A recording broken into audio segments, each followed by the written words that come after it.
All right, so just gonna pull an EFAP and just be talking.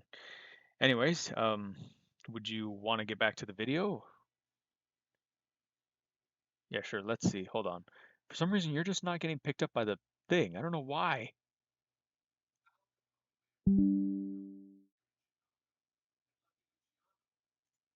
Oh, all right. Well, that would be cool then. Sure, sure. Let's see now. Make your icon smaller. Get rid of my channel icon. And let's put on display capture. Let's go here for about a moment. And all right, we will pause so that way we can speak on what is the matter when we speak on it. Let's do it. Party to the pro-slavery Democrats, the Republican Party. This new Grand entity old would party. also become host to the controversial Abraham Lincoln shortly after its birth. Lincoln had Hmm. previously served in the U.S. House of Representatives in 1846 before joining the Republicans and running for Senate a decade later. It's Bill Nye the Science Guy. Mm-hmm. Now, I'm not gonna lie. Yeah, go on.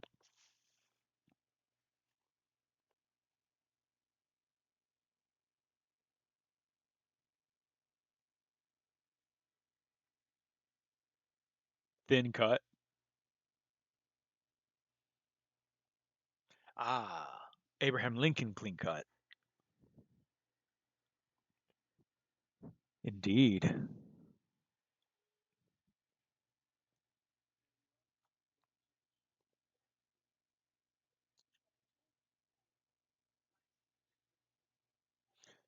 I know. What wasn't the last one? Ulysses S. Grant.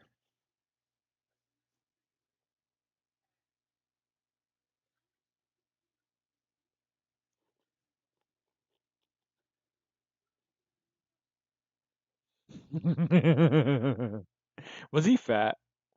Chester. Yeah. Okay. Okay. Okay. I think I remember him.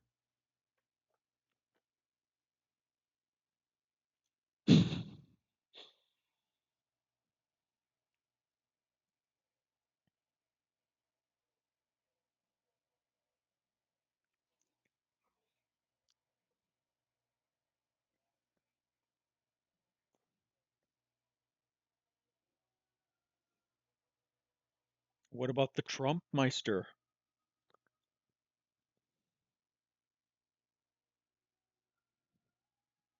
He does, especially when he did that YMCA dance. He always does it.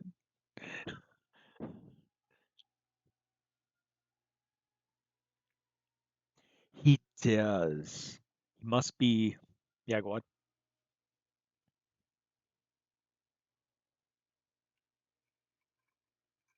Oh,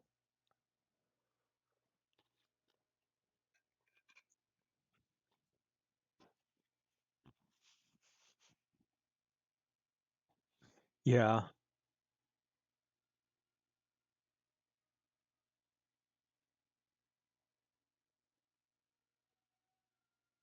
Oh, okay.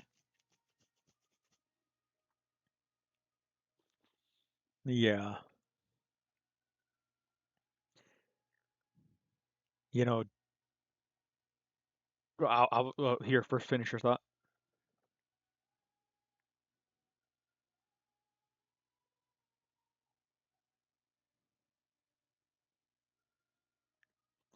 Mm-hmm.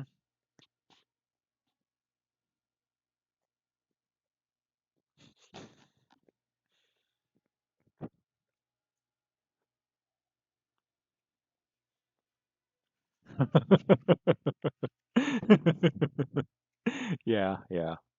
You know, what is it again? This guy on screen here, like I said, love-hate relationship with the guy, but all I can say is that, the Republican Party sure likes to have their air quote controversial figures. Know what I mean? Because Abraham Lincoln is controversial because the Democrats at the time did not like him.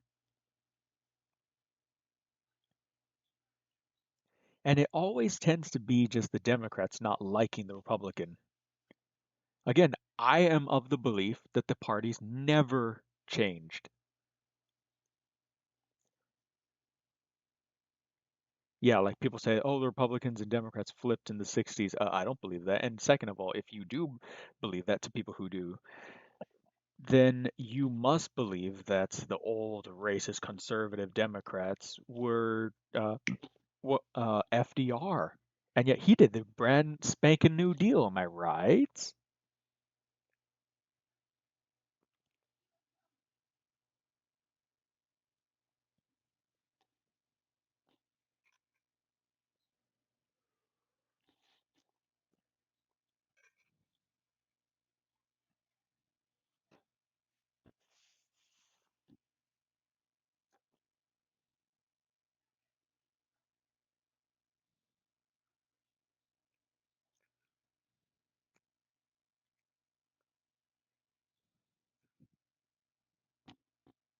Hmm.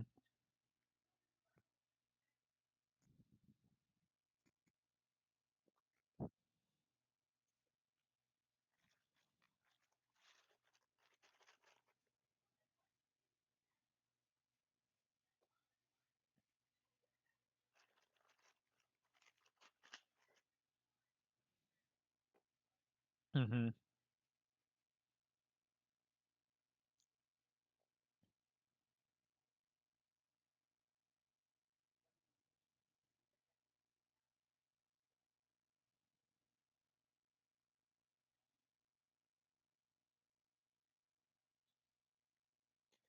I do agree.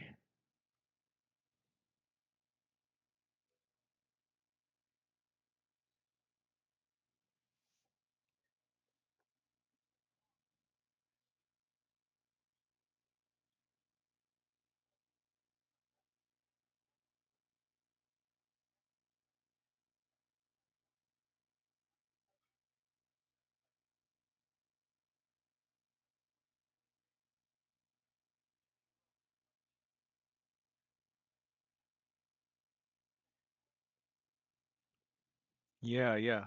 Like, for example, when they talk about all of the DEI, diversity, equity, inclusion, like they get rid of all of those ethnic minorities off of well, I'm an ethnic minority, but anyways, they get rid of all of the ethnic minorities off of uh, the the major, you know, commercial brand products.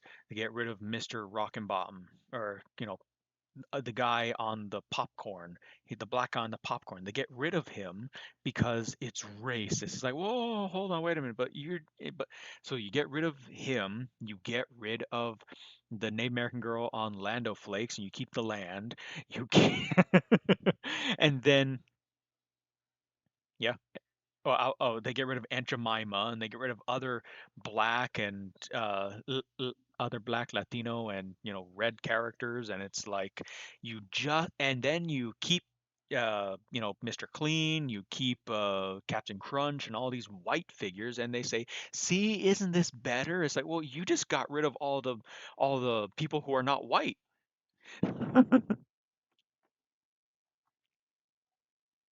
Ex- exactly. It's like they're trying to tell it's it it's like yeah, DEI, like again, they say that the parties flipped and that the Republicans are the racists. Like, no, no, no, no, no. It's like the Democrats are racist. They have never changed because they're just telling you, no, no, no, no, it's good. These are good progressive ideas. Like, no, that's pretty regressive. Regressive. You're telling women that you can't identify what a woman is, which is anti-woman, anti-science, and just anti-reality. It's like every culture around the world can tell you what a woman is, and yet every culture around the world has, yes, different versions of what a woman should dress like or how she behaves, but it's still male and female. Sexual dimorphism determines how a behavior is, it determines a behavior. It determines a behavior, but a culture determines what that behavior does for that gender. And yeah, All right, well, if I may, before you go back to your thing, this whole DI stuff, the diversity, equity, inclusion, nice names, but all of these things are to put people in boxes, and if you don't fit that label that they put on you, like the Latino thing, they say Latin X. How dare you tell an entire people what they should call themselves, despite they have called themselves this for, you know, a long, long time. It's like that is a racist thing to do. It is a racist thing to do, and yet they say, no, the Republicans are racist. No, I think you are the racist.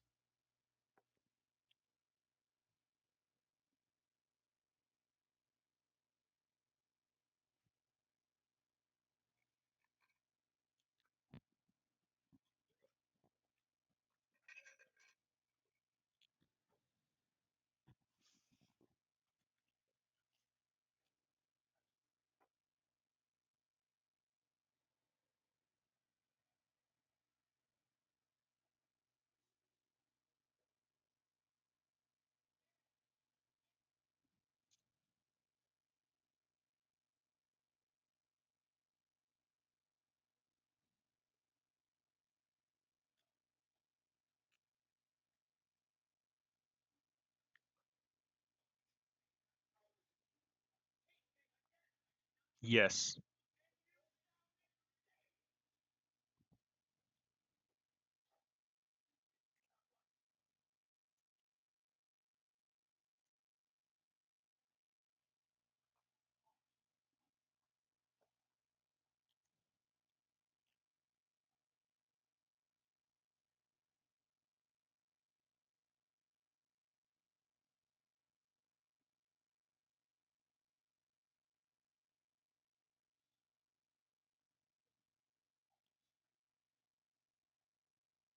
Hmm.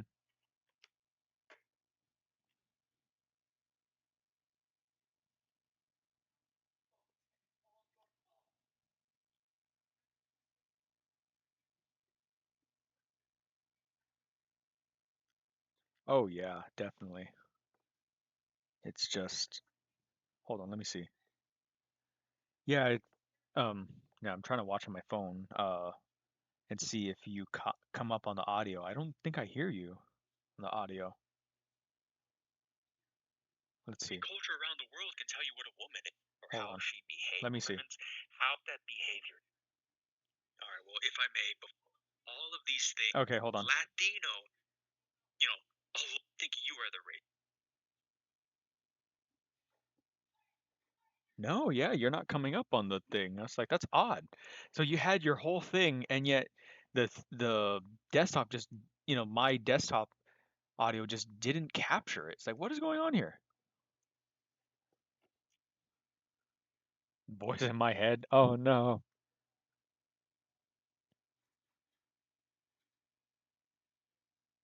Oh. Oh no. That's funny. Uh, let's see.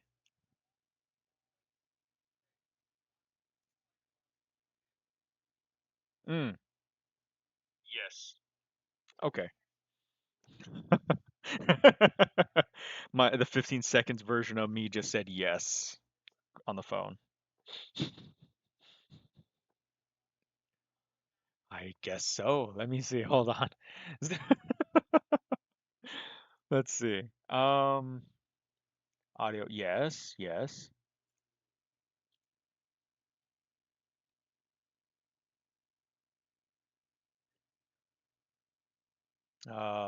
That what it is? Is that what it is? Hello? Yeah, no. It's default. Yeah, I do not like this. Well, I guess you'll have to be the audio in my head today.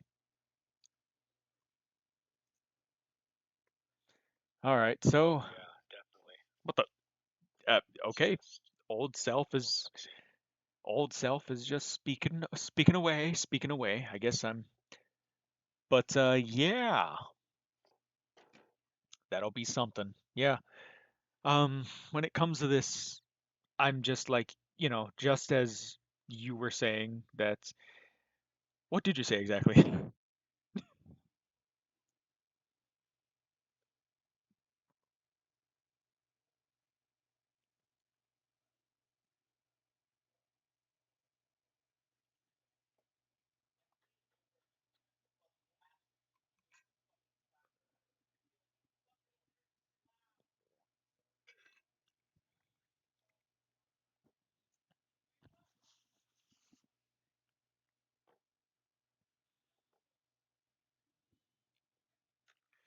No, I agree. And those are the ones that I see a lot. Like, exactly like what you said.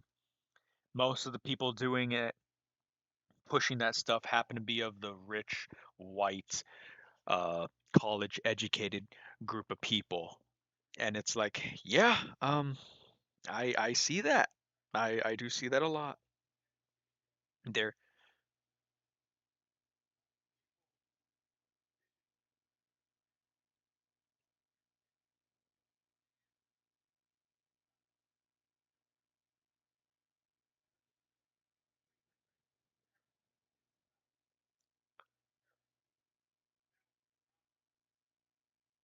Hmm.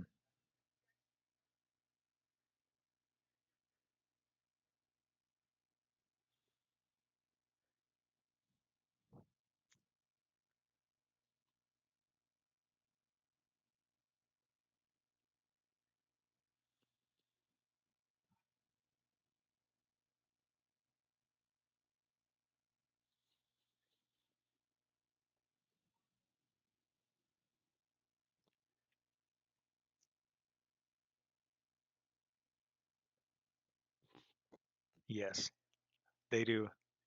They have yeah, go on.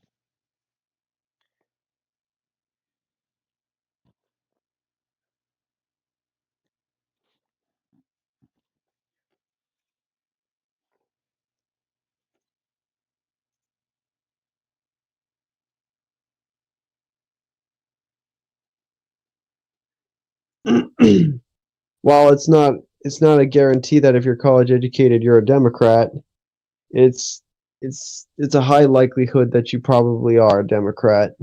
Ah, yeah, yeah. Hold on. I think I figured out why you weren't on the thing. Let's see something. It's not a guarantee that if you're college educated Oh, you're a perfect, Democrat. perfect, perfect. Yeah, so perfect. They can now hear you. Oh, okay, cool. Okay, cool. But Awesome. Yeah, so you were saying about a but point? yeah, but yeah, so it's what I was saying. It seems like the future elections of the country will be determined by college educated folks. And while it's while being college educated doesn't necessarily mean that it will determine if you are left or right, there are a lot of people who go to college and either come out of college as left wingers or they already were left wingers to begin with. So the right side of the aisle, they don't stress college education as much as the left does, I feel. Hmm. So, I have to question that because my parents are very uh not left wing, and yet they mhm. keep pushing on my mother keeps pushing on my nieces and nephews. You have to go to college. You have to go this. Like, you do realize you're sending them to be communist. You do realize that when you tell them go to college, you're you're you're gonna send these kids to become communist. Oh, you It's mean just like you mean like if you sent you mean like if you send your kid fresh out of high school to a college, you're exposing them to a lot of leftist communist ideologies? yes. And because Yeah. they're professors, the children will just believe it because, hey, mom, dad, I learned it. You're wrong. It's like, no, because one, if their ideas were correct, why did the Soviet Union collapse? Why did all this and Yeah. that happen? Like, if like they always say, well, socialism, say, oh, Hitler called himself a socialist. We can read that in his Spice book. I You think it's know, chapter 2, page 1 or 2, I line am curious 4 or line 1. I'm curious to hear your take on this. What do you? Yeah, I know you've heard this argument before, but what do you think of the argument of socialism and socialism, communism? They've actually never truly been tried before.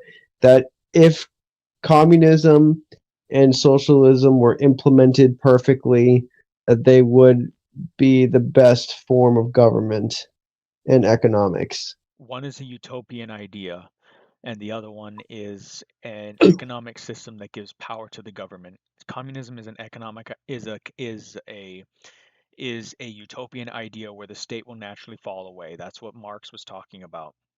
It can never be achieved because once you've implemented, socialism, all you're doing is just giving more power to the state. It will never erode away. Do you think the people who have the power in the state to determine what markets can and can't do will just give up their power freely? No. It never does. So communism has never been, accomplished, but communists have never stopped trying. And because they so believe that their, you know, revolution is just, they say this is communism. And hence why we do say that is communism. That's why we are justified in saying, yes, that is communism. We are justified in saying that is communism, yes. Despite, in actuality, that is, yes, never real communism. That is true. But it has never stopped communists from trying to achieve it. And every time they do, it fails spectacularly. Yeah. I think Socialism, what. I'm sorry, Oh, go ahead. Go ahead. Go ahead. you were going to mention your thoughts on communism. Well, I want to. I want you to finish your thought first. Well, my thought was already complete on communism. My new thought Hmm. is on socialism. Next. Uh, okay. Well, I think the thing about communism is that they say it's never been tried. Maybe in theory that's true, but the thing about that is like you said, this is a utopian idea. It's an impossible goal.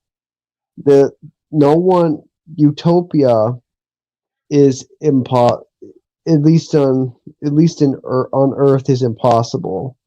Anyone who thinks that they're going to make the so-called city upon the hill in in the, on Earth or in this existence, they're just dead wrong.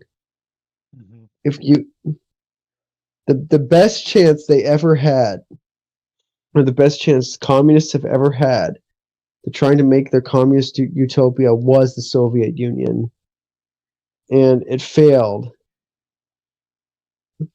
So if they want to try it again, they want to try it again. You know, they're going to find out every single time they try, communism will never succeed because the end goal for communism itself is impossible. Yes, yes. I do agree that the end goal of communism is, yes, impossible. And yeah, when it comes to, like, they're comparing capitalism, which, yeah, it does, I do agree that, again, what people don't realize is that they say is that because of this racist ideology of progressivism, it keeps saying that, oh, it's just a white man's India. No, it's not. The ancient Egyptians used capitalism. The ancient Hittites used it. The ancient Babylonians used it. The Neo-Babylonians used it. The Persians used it. The Greeks, for crying out loud, used it. They would take money from other city-states and even Persia to fight other Greeks. It's like, do they not know their history? No, they don't, because oh, it didn't have an ideology to it. It's like, I'm sorry, did you not see Nero? How he wanted, how as soon as parts of the city conveniently went up in smoke and fire, he started a big building campaign to invest in parts of the city that he had now started to build, and that there were other people lining their pockets up conveniently to, as these building companies were put in. And that they destroyed whole forest in Italy just so they can keep these bathhouses going, and there was a whole business and racket around it. It's like, yeah, they're seeking profit. They didn't call it that, of course not, but they're seeking profits. It's like, and what about in different parts of China, how the Chinese government was having the Silk Road, and then how they would constantly send goods over there and from to and fro back, and there was people like talking about the dark side of the Silk Road. It's like, yeah, Do you know that they're seeking profit? They're not using the phrase profit, but that's literally what they're doing. Capitalism, The capitalism is the oldest institution in the world. It has survived the Bronze Age collapse and the Black Death. It's durable. It's not perfect. It's durable. I personally believe capitalism was the reason why the Bronze Age collapse happened. And the reason why it hasn't collapsed yet is because the Black Death was a reset. And yeah, if it is late stage today, well, it took a long time to get there, didn't it? yeah, yeah, yeah. It's the thing um, about it is that with capitalism, you have to the thing about it is that with economics, they always push what there's always trade-offs. Capitalism isn't a perfect system, but it is the most perfect system we have in the world today. yes. So by all means, if you can propose a better system than capitalism, go right ahead and do it. But do not say it was communism because for for to be honest, communism has been tried. It's been tried multiple times. It wasn't just the Soviet Union. We had Cuba, we had China, we have North Korea. What else? We have Vietnam. Libya.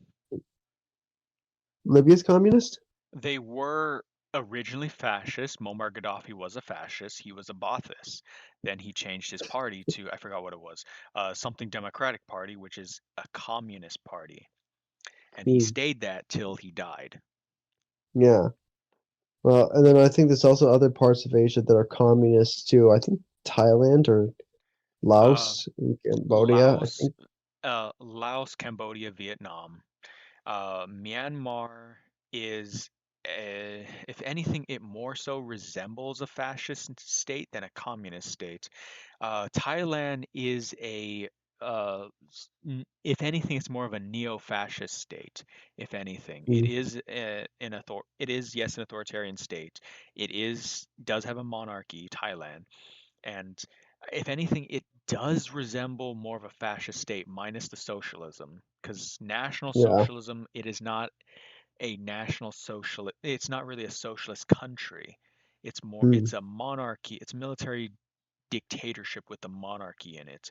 If it resembles fascism, it's not fascist. yeah. Yeah. So, like I said, if there's another system in the world, or if people think that there's a better economic system out there, go right ahead and propose it. We can you can try it, but it doesn't necessarily mean it's going to be better. This is why capitalism has been much more durable, much and is superior to any economic system in the world today. It's withstood the test of time, and it's proven to have good results. Not perfect results, but good results. Yeah, I do agree.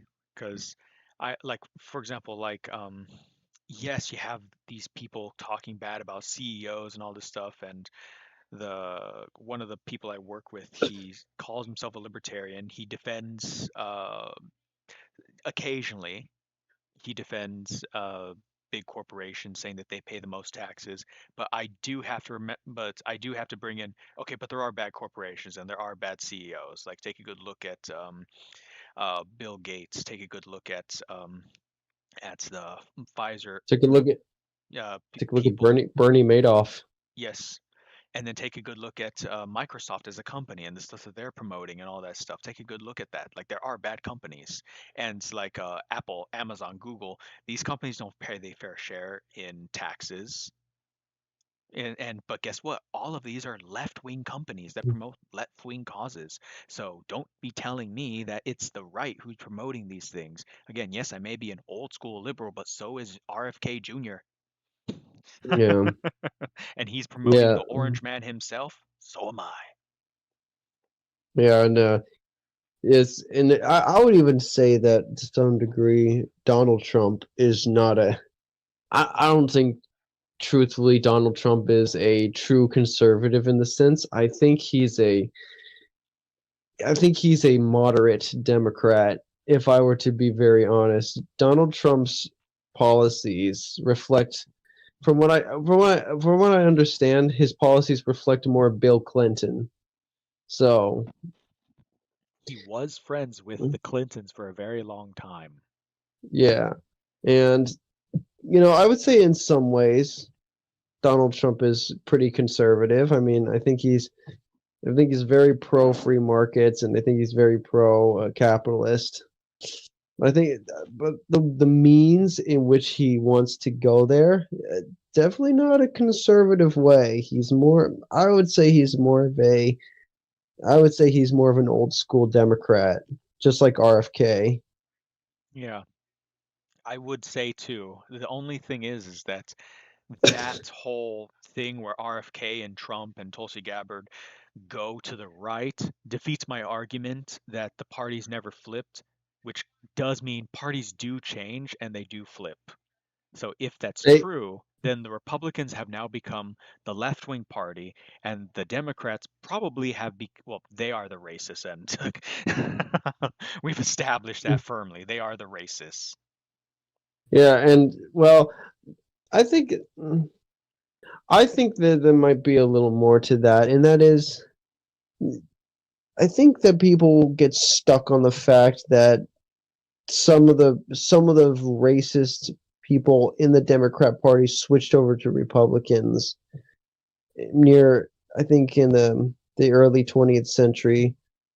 But you gotta keep in mind that that was only one part of the country. That was in one section. That doesn't necessarily mean every other state in the union or every other Republican was like what were like Southerners. I think when we talk about the quote unquote political shift Hmm. of the Republican Party, I don't really think it's a political argument. I think it was, well, I mean, yes, it's a political argument. What am I saying? But but I think it was also a demographic argument because it was, all I hear about is that it was in the South. What about the Midwest? What about the North? It it Yeah, always comes back to the South, and now the South is not even like that anymore. yeah. So, If I may, because all of this brings us back to this gentleman on screen. hmm Um, like I said, I do have a love-hate relationship with the guy. He's my favorite dictator, though. Out of all the dictators, I love him. yeah, yeah, I would say I did.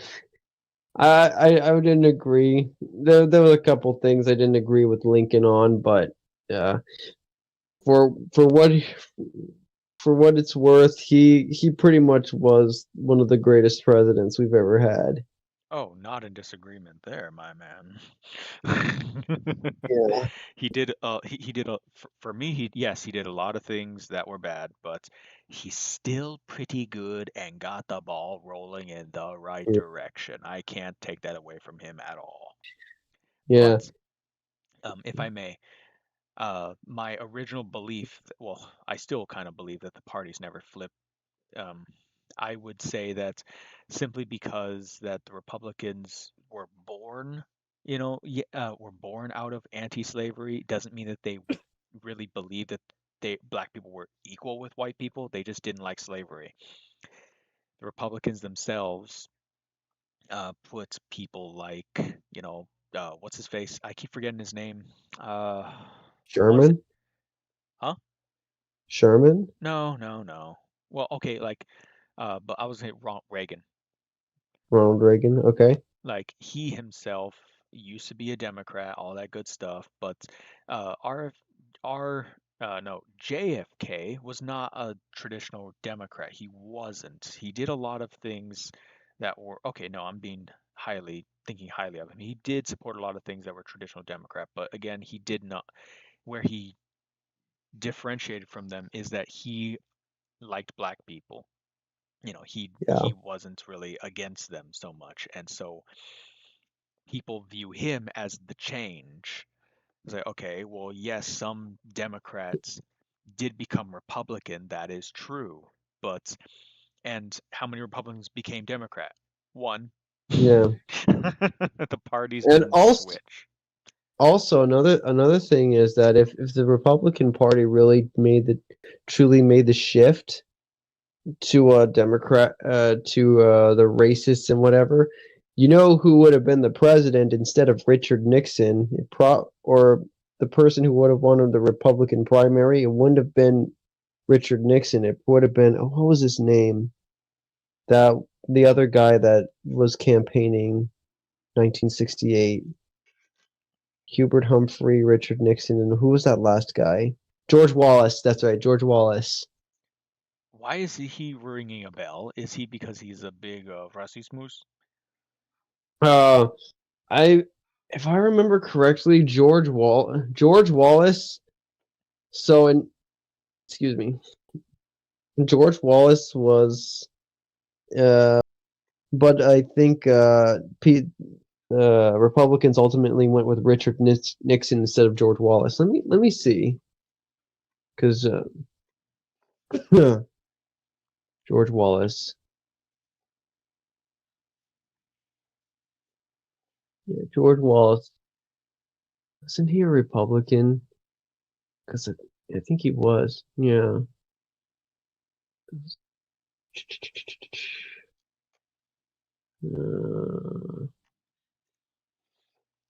Oh, he was a Democrat.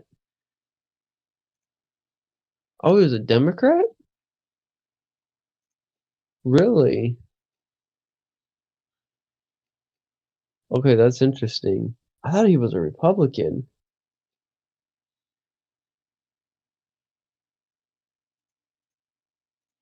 Let's see. George Wallace, you said? George Wallace. George Wallace. George Wallace was governor of Alabama, serving from 63 1967 from blah blah blah. He's renowned. He's remembered for his staunch segregationist and populist view. What the populist? However, in the late 1970s, Wallace moderated his views on race, renouncing his support for segregation. What was he? Party. He was a Democrat. Oh, he renounced his views. It's like, yeah, of course he frickin' air quote renounced his views because, they love saying, well, these Republicans stopped being openly racist just to be more appear more No, moderate. No, I think you okay. Democrats are projecting. I think that's you guys. Because look at all the Every- policies you guys are putting forwards. yeah, well, I don't. I just don't think I don't buy. Well, with George Wallace being a Democrat, that actually may change things. Yeah, like if yeah, George Wall. Yeah, if the Republican Party was truly racist, um, well, first of all, the people who somehow quote unquote made the shift, they probably would have went to George Wallace. They probably didn't go to Richard Nixon. Hmm. Cause look at the look at the election map of 1968.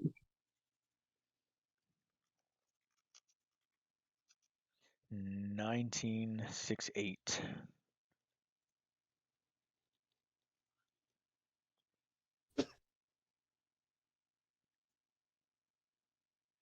Hmm. So he won one, two, three, four, 5 states, all in the South. Yep, he won 5 states and then one vote in Virginia. In Yup. or excuse me, in North Carolina. And look at this county map. My goodness. He is a Oh, racist. oh, oh. Let me see. Oh, the county map. Okay, the yellow's George Wallace. Hmm. Oh wow. Yeah. See, I keep telling people the Democrats never change. If, but again, the whole flipping, like, okay, I said the Democrats never change. I do remember that. I didn't say parties never change, but I did Mm-hmm. say it But I did say those words when I talked to you about it when we were Hmm. streaming just about like a minute or two ago. So I'm Yeah. wrong about that, but I fail to see how I am incorrect about the Democrats never changing. Yeah. As well, Yeah. never flipping, I mean. I believe the Democrats have never changed. They project onto the Republicans what they truly are. They hushed their views while still keeping segregationists and because take a good look at UC Berkeley. They have a POC, people of color, bathrooms and uh, lounges, safe spaces, library, reading areas. It's like that's just you might as well be saying colored people Yeah. because well, colored people is in the phrase. It's just they now put a of in the middle of it. Yeah. People of color as like it's no, don't call them people of anything. Just call them people. Yeah. Don't call them colored people. Don't call them people of color. Just say they're people. You just ignore that. Don't highlight the difference in race. When you start doing that and you start creating spaces only for these people and non POC, non people of color, Hmm. aka white people, you might as well just put whites and blacks only or whites and colored people. It's like, how racist is that? I don't want Yeah. that. Yeah. It's interesting. Yeah, it's interesting looking at these electoral maps. 'Cause look at 1964. Okay, this actually makes things a little more. This actually explains a lot of stuff. So look at 1964. So Johnson didn't win the South, but he won most of the country. But then let's go to back to 1968, and then they go to George Wallace. So yeah, I think this is evidence right here that if the Republicans truly made the shift, it would have stayed like that. It would have stayed like it would have in 1964. But now look at that. In 1968, the the South, they stayed with the quote unquote racist candidate with George Wallace. They didn't go for Richard Nixon. Hmm. And So earlier, the Republican didn't win the South. Sorry, the Republican didn't win the South. So Republican did win the South in 1964, right? in 1964, I think that if I remember correctly, the reason why Demo- the racist Democrats they defected to the Republicans was because they didn't like the Civil Rights Act stuff going on. Oh, But Lyndon B. then, Johnson. That's right, because yeah, he was getting the Republican Party in the House and the Congress to pass hmm civil rights. Okay, I guess that but would make sense because out of spite they went for their opposition. yeah, you're right. It was out of spite, and that I think this is evidence right here. If the Republican Party made the true shift Oh, toward shoot. the racists, then what was George Wallace all about then? What was That the whole George Wallace thing then? that is correct. And like look at this because all the Republican places in the other election, they have voted all red, and it was the South that is, the racist areas. And then when uh looking backwards at a different candidate, you Let's know, go. Let's 1964, go. like you said, they were angry about civil rights. So of course, out of spite, they voted for their opposition. While Hmm. everybody else, like the Republicans, like, you know what, I am gonna vote Democrat. Yeah, that like look at that. Yeah. It's like of course it's that, but people use this election to say, see, the Republicans are the bad guys. No, no, no. Okay. Lyndon B. Yeah. Well, Johnson then. was going through the Republican Congress and Senate to get civil rights passed because the Republicans have always wanted civil rights. Yeah, then they're gonna have a hard time explaining. Okay, what was George Wallace about then? A Democrat racist.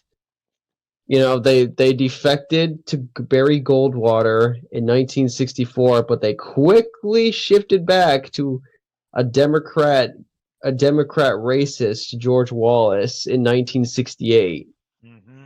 And then If the, go on. if if the Republican Party was the true racists, then George Wallace would have won the election instead of Richard Nixon. Take a look at this election. You know, the Democrat blue wall went red because these are Islamic areas that hate the Biden-Harris administration's Yeah, treatment of Palestine. They want and preference towards Israel. You know, personally, yeah, I am happy that they have a more favorable view of Israel than what they claim they do, despite we can yeah, see plenty of actions. I see it's a lot yeah. like, look, I can see they have, with their mouths, the worst mouth towards Israel and some of the worst actions towards Israel, but they still give them weapons, they still give them money and things like that. The world is going to see that as pro-Israel, and the Muslims are going to be like, nope. So that's why Yeah, they, out of spite, those Democrat voters voted for Trump. yeah. Oh man, go back even further. Go back to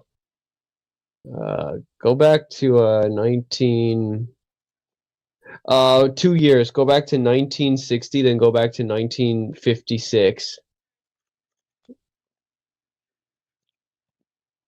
Just as I suspected, GOP is the red area, blue. Oh, it Uh, gets even worse. Go back to 1956. yeah, they sure like throwing the South under the bus today. Oh, wow. And look at that. Those states, all the states George Wallace won in 1968 with a couple extras.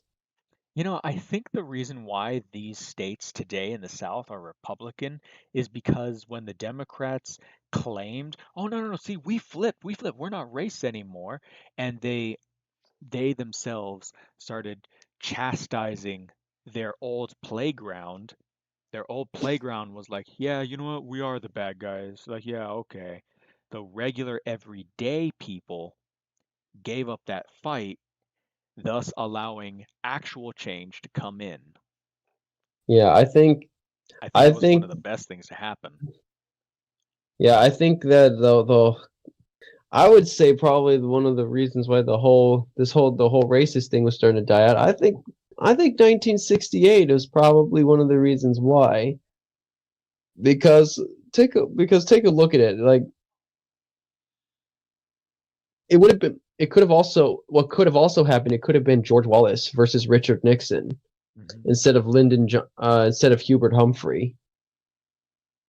But the fact that George Wallace was an independent candidate kind of makes you think, okay, you know what? The racist Americans, they're now starting to become the fringes of society. Hmm. So just the fact that, George Wallace was a third party candidate instead of one of the major two party candidates, that kind of shows you it's like, yeah, racism wasn't only just becoming unpopular, it was dying.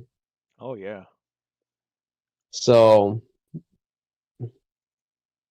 yeah, I so the fact that the party's shifting, just look at them.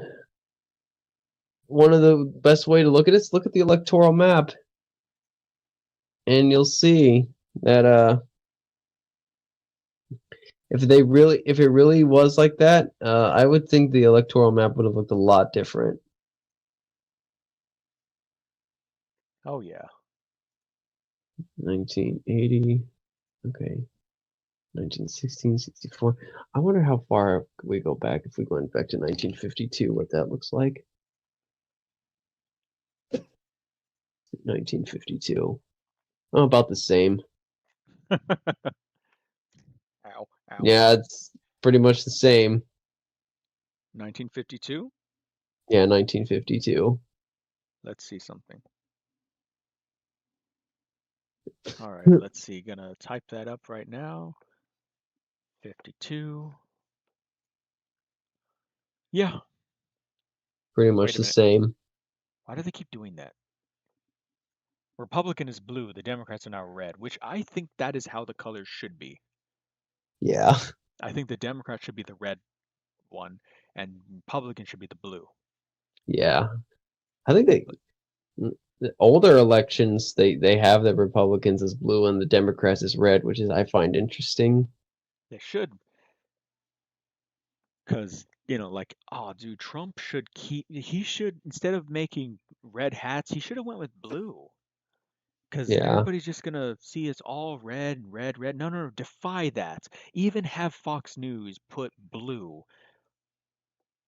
And if the Democrats keep on their side, be like, if they put the Republicans as the red and themselves as the blue, then no, we'll keep yeah, fighting that until they capitulate. yeah, Why do the Republicans be the first ones to capitulate? That's stupid. Oh, it's because they're lazy. Which the only yeah, fight they ever seem to do is with themselves, kind of like today. yeah. And if we are going to go back to the video, oh, we'll see them try to go after this gentleman on screen. Hmm. All right, well, let's hold on, let me see something. Do I have that with me? Do I have it with me? Not that I did have it with me. Oh, I do have it with me. Come on, let's see. Yes. All right, let's get back to this. Although he lost the Senate race to My Stephen goodness. Douglas, the series of speeches and debates that preceded the election had both catapulted him to popularity in the North while earning him a fair share of enemies. Should we rewind it a bit? No, we didn't rewind it a bit. I mean, should we though? No, it's okay. We can keep going. Okay. In the South. His mere existence as a political entity thus stirred the pot and increased tensions. But then, so did Bleeding Kansas. Guerrilla warfare is one way that this period from 1855 through 1859 has been described. While Nebraska was somewhat hit by the flood of both pro- and anti-slavery settlers hoping to sway the coming vote, it was Kansas that was truly beaten. Pro-slavery residents of neighboring states used legal loopholes to cross the border and vote in Kansas's territorial elections, setting off a domino effect that would lead to a split government. Sounds familiar.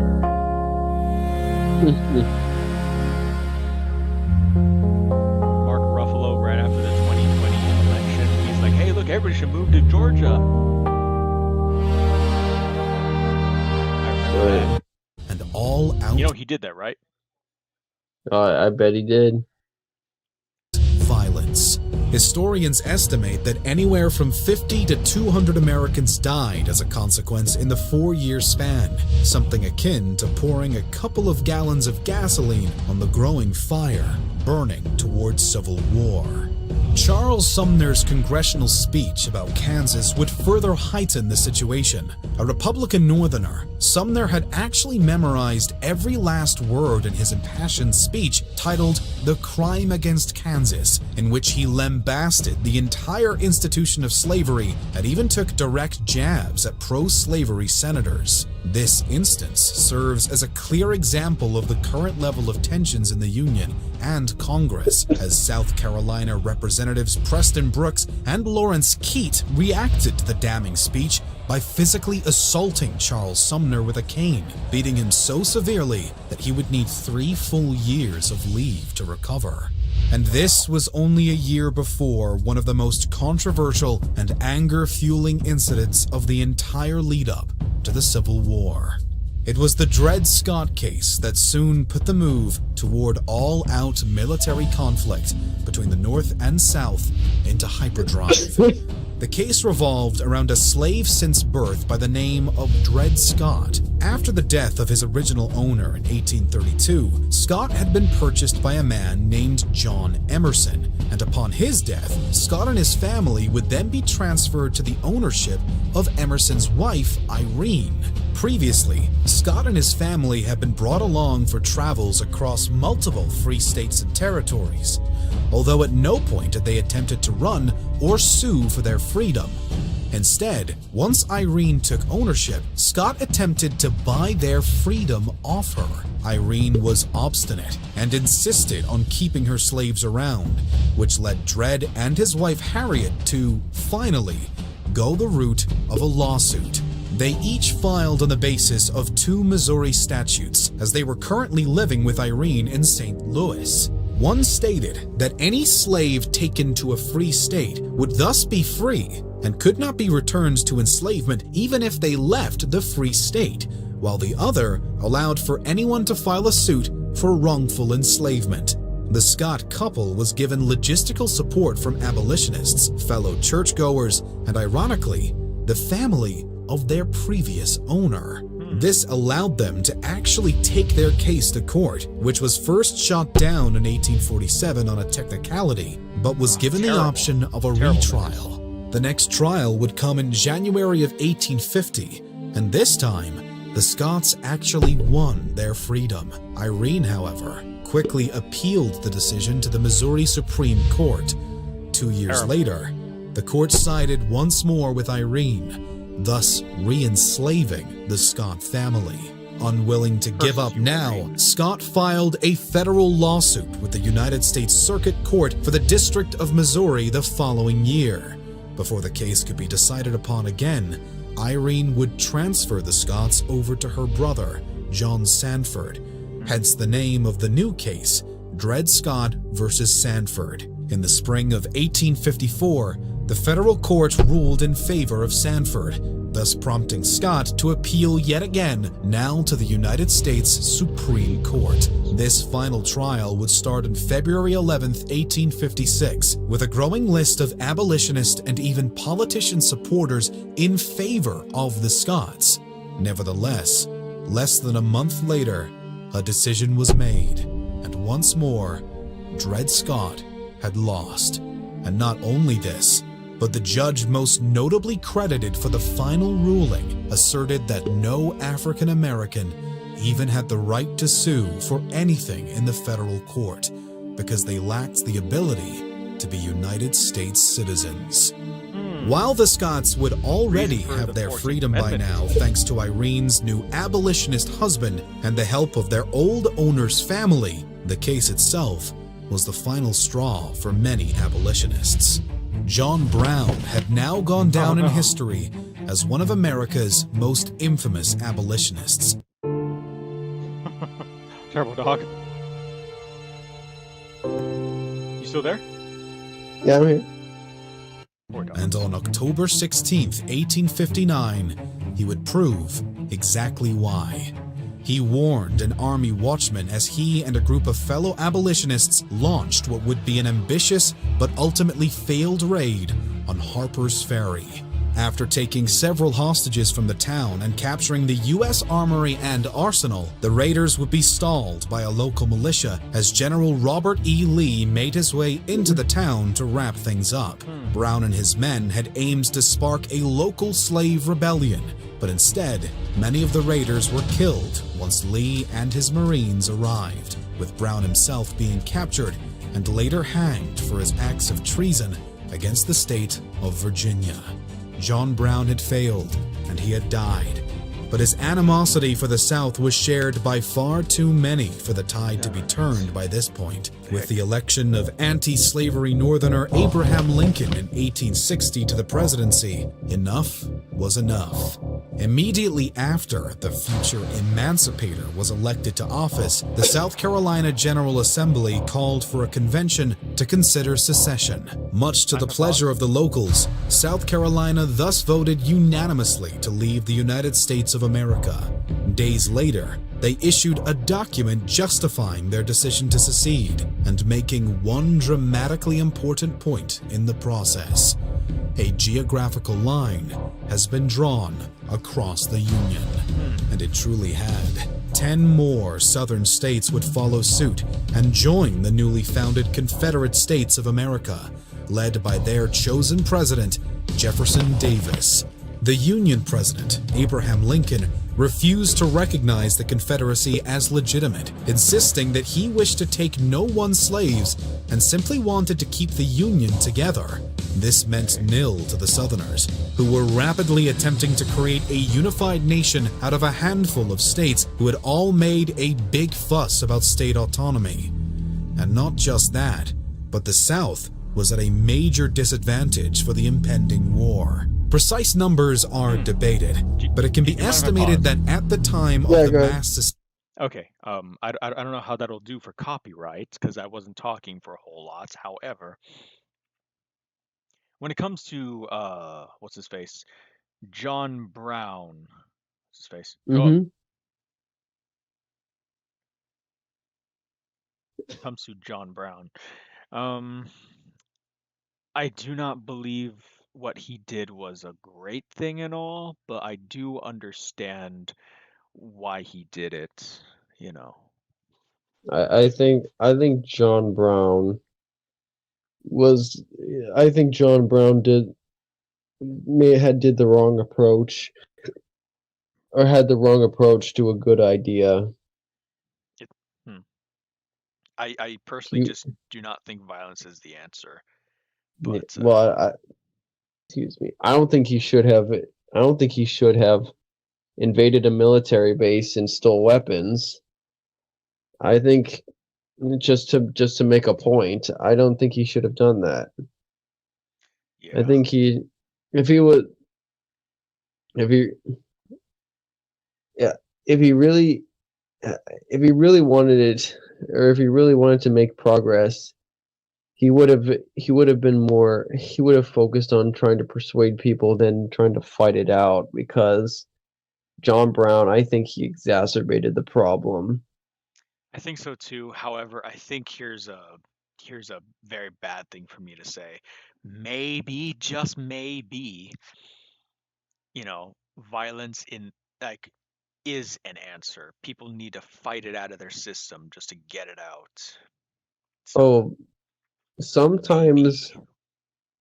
well, violence is an answer sometimes, not always.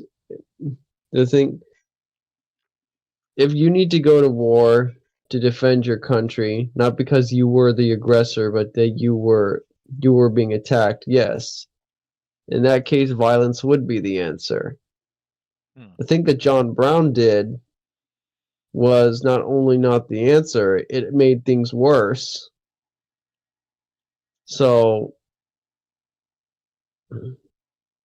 I see what you mean. But I choose to go with something one of my history teachers used to say. He said the Civil War could have prevented had cooler heads run the government Yeah. I because the only Go on. huh oh because I remember one thing I was taught is like the only thing really keeping the Civil War from happening were three people uh John C. Calhoun, Henry Clay, and Daniel Webster. Mm. They were the cool heads in Congress. They kept the whole Civil War from happening for like another 10 years. So, but once they left, they there was no one to stop the people who couldn't control themselves. Mm. Yeah. So I think that's true. If people had acted a little more rationally back then, the Civil War wouldn't have happened. Yeah. Like, yeah. Like I do like John Brown to me gets a bad rap for one thing only. Leftists Or today who want to kill right wingers or even people like myself who are like, no, no, no, I think you guys are the racist crazy ones. They use his name for their cause. They call their group the John Brown Gun Club. So that's why, and they, because he's a violent man who did violent things, and they say, in order to get our revolution, we must be like him. It's like, that's why I think he is a bad person. If they're glorifying him, he can't be good. You know, yeah, John. Yeah, I can see in some ways John Brown. If the left idolizes John Brown, he kind of just fits the same mold as Malcolm X. Yeah, unfortunately. Like there were some things before I took my African American and Black Studies class that I was like, Yeah, no, I liked what's his face, Malcolm X. Then I started to read a lot of his stuff. No, he was a racist. yeah. And Well, yeah, he didn't know yeah, anything about Islam. people the so-called revolutionaries or some of the people that did not know a thing of what they were talking about, or they had the completely wrong approach. Yeah, yeah. So John Brown, to me, I think he kind of fits that bill. Wrong approach. And he doesn't know the first thing. It's like you do realize that when you invade a military base, military is going to come after you, and you're attacking the government, even though you want to be the hero. You are attacking the U.S. government. Yeah, You're going to be enemy number one from both sides. You're nobody. yeah, It's like even yeah, if he joined the military and then did that, it's like, okay, you went AWOL. yeah. So You, it's like, yeah. yeah, he was, yeah, John Brown. I think he'll go down, and I think he was just not. He shouldn't have been a voice that people took seriously. I'll say it that way. He should not have been a voice people took seriously. If that like my only reason why I agree with that is simply because if he had that urge to jump to violence that quickly and to attack a military base, why of all targets? Yeah, Why not just a gun store? yeah, that is true. It's like, If it no, pendejo, why? It's if like, it was if it wasn't a military base, let me just tell you, we probably would have never even remembered this. yeah, I think that's why he did it, but it's like he sounds like the guy who killed the CEO. Well, if I kill him, people will remember me. It's like, okay, no, stupid. Yeah, the whole Luigi Mangione thing is just he's gonna Luigi Mangione is gonna go down in history. The same with Malcolm X and John Brown, crazy revolutionaries who had the wrong approach. Now, if I now again, I do agree that slavery's wrong. Mhm. I do agree with that. So I do agree with a his ultimate cause. I just do not agree with again his approach or Yeah, I just don't. I'm sorry. yeah, it's the same thing with the United Healthcare thing. It's like, yeah, sometimes the health insurance system's got problems, Oh but yes. you don't solve problems with health insurance by going out and killing a CEO. Mm-hmm. Because all they do now, like the CEOs are just gonna like, hey, look, they're after me. They're gonna come after me because I'm a CEO. I'm gonna need more protection. Dude, if you want me to take the jobs, like, I'm gonna need better pay than this. Okay, deal. Yeah, And it's like, I can't have my name on that company board. Done. Take his name off. yeah, So now he's yeah, anonymous, and now the guy gets paid more. It's like, really, really? yeah. Like you made it No. all backfire. In fact, if you couldn't have been more pro, big corporation, again, I wouldn't be surprised if a corporation was like, this RFK Jr. guy is going to come at us. We can't have this. Tell you what, here's this guy we can sacrifice to the lambs and then sacrifice to the wolves. Kill him, and then we, hire this guy here to kill him. And the fallout just make us, will just make us have the best reason to make us go anonymous and raise the pay and even pay of CEOs and a reason to raise the rates for the health insurance. Yeah, Win-win for us, baby. yeah.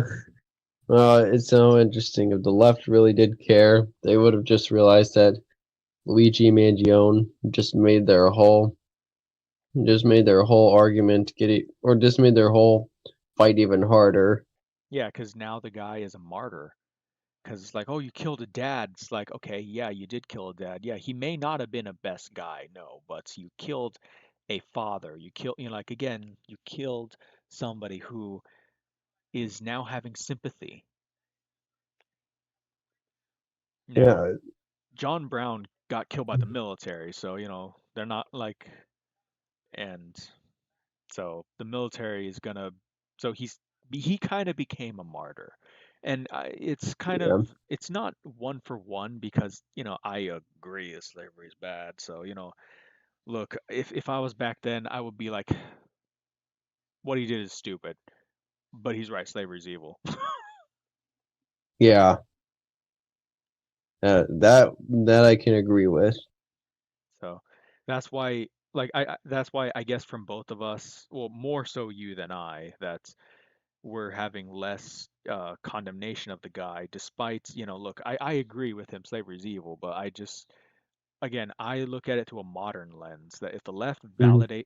left is cheering him on, he can't be the best guy. But me, that's a fallacy in its own. Yeah, The left yeah, cheers on Abraham Lincoln, and yet, again, yes, I do agree he did some things I really don't like, but he's still one of my best favorite presidents. I'm not gonna lie. yeah. Kind of makes me Lincoln. be like, if I was a dictator of this country, I know whose steps I need to follow. If I was a dictator, or if I was president and wanted to be a dictator, all I have to do is look to Lincoln Dude, and yeah. just. But yeah. Aside from that, Lincoln did some very good things. I didn't like how he. I didn't like how he used paper money. That was not a good idea. I understand why he did it, but it still wasn't a good idea. And then also the just no trial by jury. That was not a good idea. Yeah. You could argue that those two things he did were out of necessity for the war effort. Man, that's a bad president or precedent. Sign me up. It's like Yeah, if he is a he, bad president, it's like sign me up. he gets a Lincoln was the only bad boy president. Don't sound too bad. I can now, now, yeah, yeah. This video, not this one in particular, the next one, part two, does mention a lot more, and I'm like, oh, I didn't know that happened. You'll find out. All right, all right. The Razor Fist guy, I love Razor Fist. I didn't know he held that view. I was interested, Hmm. but when he did, I'm like, I do agree. But Yeah, he's still my favorite, one of my favorites. yeah, yeah. Definitely. After taking several hostages from the town and capturing the U.S. armory and arsenal, the raiders would be stalled by a local militia as General Robert E. Lee made his way into the town to wrap things up. Well, Brown and his men had aimed to GG. spark a local slave rebellion, but instead, many of the raiders were killed once Lee and his Marines arrived, with Brown himself being captured and later hanged for his acts of treason against the state of Virginia. GG. John I'm Brown had kidding. failed, and he had GG's died. good game. But his animosity for the South was shared No, by that's far really too good. many for the tide to be turned by this point. With the election of anti-slavery Northerner Abraham Lincoln in All right, 1860 there's to my the boy. presidency, enough was enough. Immediately after the future emancipator Educator. was elected to office, the South Carolina General Assembly called for a convention to consider secession. Much to the pleasure of the locals, South Carolina thus voted unanimously to leave the United States of America. Days later, they issued a document justifying their decision to secede and What is that making document? one dramatically important point in the process. A geographical line has been drawn. I'm getting back on track with Factor. Fresh, Chris, never okay. frozen meals are ready in minutes. Factor across the Union. And it truly had. 10 more southern states would follow suit and join the newly founded Confederate States of America, led by their chosen president, Jefferson Davis. The Union president, Abraham Lincoln, refused to recognize the Confederacy as legitimate, insisting that he wished to take no one's slaves and simply wanted to keep the Union together. This meant nil to the Southerners, who were rapidly attempting to create a unified nation out of a handful of states who had all made a big fuss about state autonomy. Why is it that the Democrats are the ones who are always freaking out over a Republican president? Know what I mean? Oh, yeah, that's true. Yeah, it's like, you know, like Oh, this. I'm sorry? oh, I just remembered another one they sort of had some freakouts over. How can we forget Richard Nixon? Oh, yeah. And like, because he did Watergate and all that stuff. It's like, okay, but they were spying on him, weren't they? Probably. And also Richard Nixon did a lot worse than Watergate. So, Yeah, that is you true. know, but I could see that they they people really did. It's so interesting that they'll freak out over Republican presidents. Mm-hmm. Yeah. Lincoln, Reagan, Trump, Bush, and also Nixon. Oh, what's his face?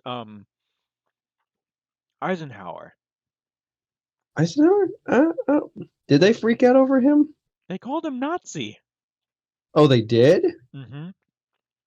Oh, I wasn't aware of that. Here, let me see. Or maybe I did.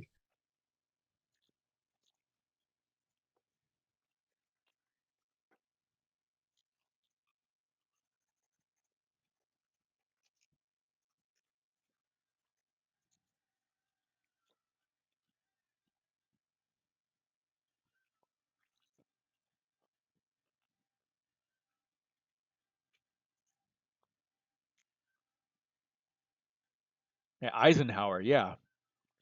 I have been called a fascist and almost a Hitlerite. Actually, I have one earnest conviction in this war. Yeah. Yeah. So, They hate really like all these Republicans they keep calling Nazi, Nazi, Nazi. And you know what? Most of the country voted for somebody that was called a Nazi this time around. Oh, and even in yeah. Eisenhower's time. Oh man, I can't believe it goes back far as Eisenhower. That's crazy. Yeah. Again, look at these Democrats on screen. If they I know. You know, the thing that this video doesn't mention, or even the next one, is that these guys are Democrats. I know. In the next video, he will say, when he talks about Lincoln's, you know, problems, he says he even went after Democratic Senator. Motherfucker, what? I'm sorry, I use foul language. It's like really, it's like you mean you didn't mention that these Confederates were Democrats? No, that's just BS, dude. They were all Democrats. He needs to mention that. Like, of course, Lincoln's gonna lock up a Democrat who's criticizing him. They're all Democrats. Yeah. All right, I'm gonna unpause. All And right. not just that, but the South was at a major disadvantage for the impending war. Precise numbers are debated, but it can be estimated that at the time of the mass secession and formation of the Confederacy, the Union boasted a population of roughly 22 million Yeah, in my comparison to boys. the South's approximate Yeah. 9 million. Of those numbers, the Union would eventually enlist around 2 million soldiers, Yeah, whilst the boy. Confederates would only tally about 900,000. Furthermore, the Northerners had something close to 20,000 miles worth of railroads, which was double what the Confederate states could claim, thus giving the Union a better advantage for moving troops and supplies in wartime. If And I while may, if I may, Yeah. this disparity. Oh well, sure they're gonna mention extras at the bottom, so Yeah. fine. I'll play with it a bit more. While it's often argued that the Confederate generals, such as Robert E. Lee, Stonewall Jackson, James Longstreet, Nathan Bedford Forrest, and Patrick Cleburne gave the South a tactical military edge on their upstairs neighbors, the North was surely ahead in other ways, like the fact that they produced around 90% of goods in the former United States at the time. But still, All right, all right. around 90% of Okay, looking at this, do you see similarities today? 9 million population, 22 population. Okay. Let's see, 2 million soldiers. 100,000. Okay. Railroad miles. Is that a? Oh. Well, I do notice one huge thing Hmm. is that a very loud and boisterous minority versus a big majority. That population difference. Yeah, and like it's always like the minority of like like the West Coast and parts of the East Coast, the most populous parts of the country, you know, in comparison to the rest of the country, these are a minority. They think they can Yeah. dominate the country and they have their tactical leaders in Hollywood, the music industry, and all this stuff. And yet you have, And I'm sorry? in academia. Oh, yeah. But most of the people were on Trump's side this time. And, Mm-hmm. they could only muster up a little fighting force for Kamala Harris. And look Yeah. at that railroads, 10 less than 10,000 about 10,000 miles, right? Mm-hmm. And 20,000 miles. So that is investment in infrastructure. Look at Texas. Despite all of the oil pumping that they do, they also built windmills. And so, Mm-hmm. they built windmills over there, which is alternative energy. California, sure, we built, you know, a few places where there's uh, solar panels. Just four places I can think of. Two on the way to uh, Las Vegas, and then Mm-hmm. one in near Los An no, one in middle California and one in the north. No, I think they're Mm-hmm. all in the south. But look at Texas and look at other red states. They have alternative energy sources like solar panels, like in uh, I think it's what is again? What's the one state? Oklahoma, and then they have Wyoming, and then South Dakota. They have a lot of alternative energy sources there. While New York has none, Illinois has none. The only one that does is California. Mm-hmm. And it's like, and just take a good look at how they invest in in their cities. Like, not like large cities, because I know Austin's pretty bad. But take a good look at Mm-hmm. all the other, neighborhood and cities. They're a lot better kept than the red areas in Iowa, or sorry, not Iowa, in Illinois. Look at how Chicago is terrible, and yet so are the neighborhoods around them because the governor takes all the money for herself, not letting all not letting the rest of the counties in her state have the rest of that money. So we see Yeah, there's a difference in those places that there's not much investment in the infrastructure of the state. yeah, So if there was a civil war, look at all the big companies that left California, went to Texas. yeah. Yeah. I think you're gonna see more of that because Oh people yeah. don't because because Yeah. You were saying? California is getting a little desperate. If I remember correctly, there is in California tax law. They want to. They want people who have moved out of California and live in other states to still pay California taxes 10 years after they departed from the state. So I think that's indicative of a broader trend that the California government sees happening, which is they know people are leaving the state and they're losing revenue, so they're going to try to squeeze as much. So they're going to try to squeeze as much money as they can out of people who don't want anything to do with the state anymore. Yeah. So you know, it, it Goods in the it's interesting. Yeah. No, no, I All just right. meant to get out of it for about a moment. You were saying? Oh, I was gonna say it's just interesting to see with stuff like the California tax with the tax changes. It's interesting to see that they recognize that there's a problem, but they don't make no serious effort to fix it. Yeah. They, they know people are leaving, but somehow their answer is don't try to coax them into coming back by offering better policies. No, it's just like, okay, you're leaving, but we want to squeeze every nickel and dime we can out of you. Mm-hmm. I'm just like, it's nonsense to me that all Yeah. of that this looks very similar to then, but just like then, these Democrats gonna lose. Mm-hmm. Mm-mm. All right, well, let me see Watch some something. more. Yeah. Let me former United States at the time. But still, the Union was losing its grip on the South and only had limited holdings left in Confederate states, and it was about to lose another.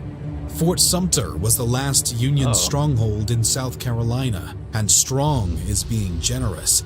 It was outmanned and undersupplied, to say the least, and with Southerners now cracking down on Union property within their borders, it was surrounded. The Confederates attempted to force the little remaining Union forces at the fort to surrender.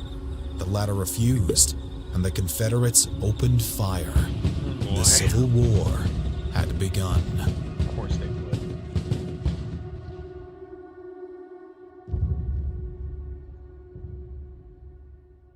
See, where's this part two?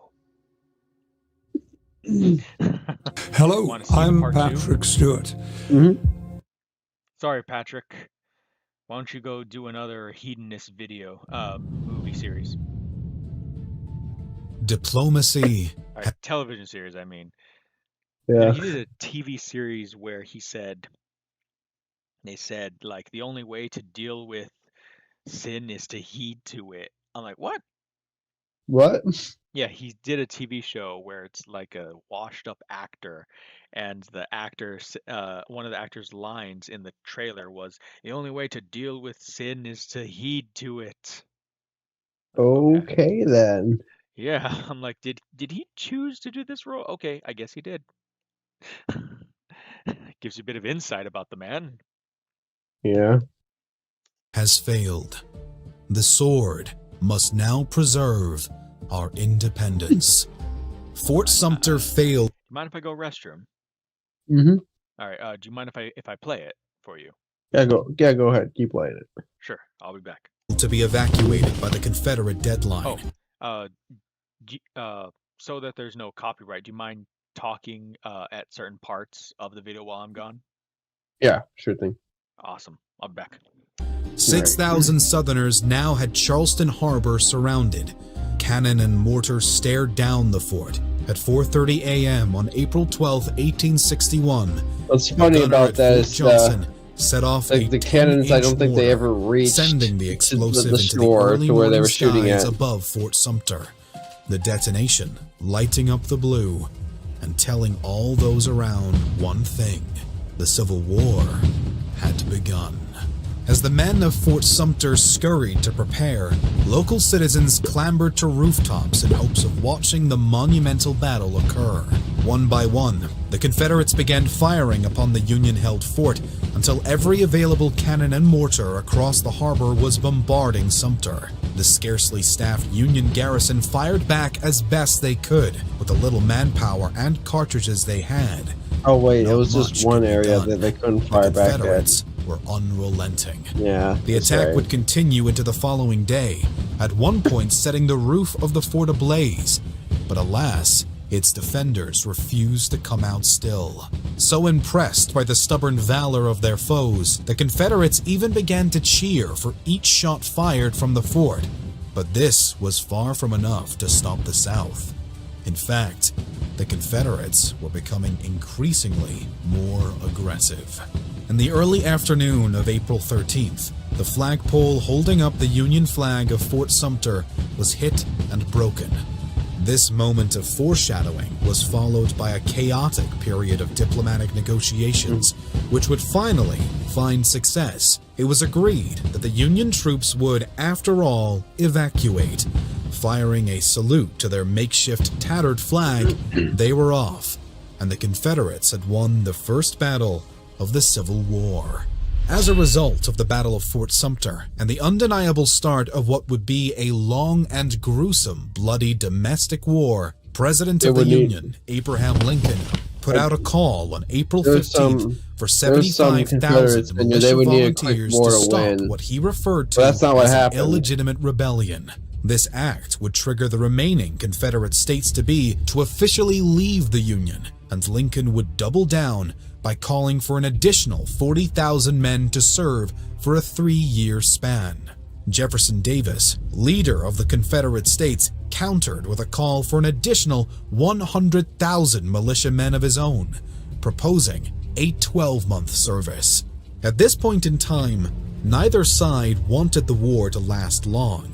In fact, some in the South had actually hoped that the attack on Fort Sumter would scare the Union into diplomacy instead of an armed conflict. The Confederates knew they were greatly outnumbered and were smart enough to recognize the obstacles they'd need to overcome to beat the North. However, that's why they knew they needed a short war in order to win. Concerning weaknesses. Over in the Union, many of Lincoln's cabinet and his own generals questioned his ability to lead the nation through a war. And yet, Lincoln's generals themselves were their own problem. Many had grown old or even unhealthy and nearly incapable altogether, leaving the president with some difficulty when it came to choosing who would lead his armies throughout the conflict. Nevertheless, armies needed to be led, and plans needed to be made. And as for what the North had in store for the... I'm sorry, did Lincoln do his bad things yet or no? No, yeah, we were just showing up how the South was outnumbered. And I was just explaining to everyone, I think the Confederates knew, or at least General Lee knew, that in order to win the Civil War, they needed a quick and decisive victory, and that's not what happened. No, yeah, I agree. Like the war, go on. The war dragged on way too long for them to win, and I think it was like if I remember correctly, the first 2 years of the war were really good for them, but the longer the war dragged out, the more the Confederates lost because they They had limited resources. Hmm. Yeah, I do agree. Hold on, I'll be right back. I'll continue playing the video though. All right. South, one must only look at the Union's Anaconda Plan. Lieutenant Oh, General yes. Winfield Scott was the man responsible for providing this strategy. While it was only partially used in technicality, by the end of the war, it seemed that Scott had rather precisely predicted the approach of his nation's tactics. It was his idea that the Union should focus on a strong defense of D.C., an unforgiving blockade of the South from the Atlantic and Gulf coasts, and a brutal land and sea attack along the Mississippi River to sever the Confederates in two. Named for its attempt to strangle the South into submission, the Anaconda Plan seemed doable, but the strategy on paper would be shelved early into the war due to political pressure Lincoln hoped to ease. By the end of May, nevertheless, the Union had already crossed the Potomac and took hold of Arlington Heights. This set off the start of intermittent skirmishes that would carry on throughout the war between each of the major battles, with the first of the latter on Virginian soil, coming in early June at the Battle of Big Bethel. The forces of the Confederates and the United States met at the village of Big Bethel on June 10, 1861. The North had hoped to create a buffer for themselves around Fort Monroe, one of the last Union strongholds in the area. This would ultimately fail, however, leading to another Confederate victory, and an unexpected direction that this war seemed to be going in. All right, I'm back. The incapacity of Lincoln's military leaders was showing already, and the Confederates had starkly the opposite when it came to their generals. In a unique win for the Union, however, the wheeling conventions around this time resulted in the northwestern counties of Virginia voting to break free from their current state and begin the process of forming the new state of West Virginia, which would ally with the North.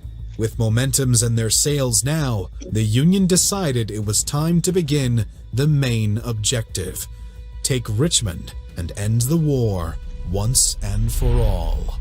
As General Irvin McDowell began the march with his 35,000 men, the largest field army yet gathered on the continent, cheering civilians began to follow the troops with picnic baskets and unwavering excitement.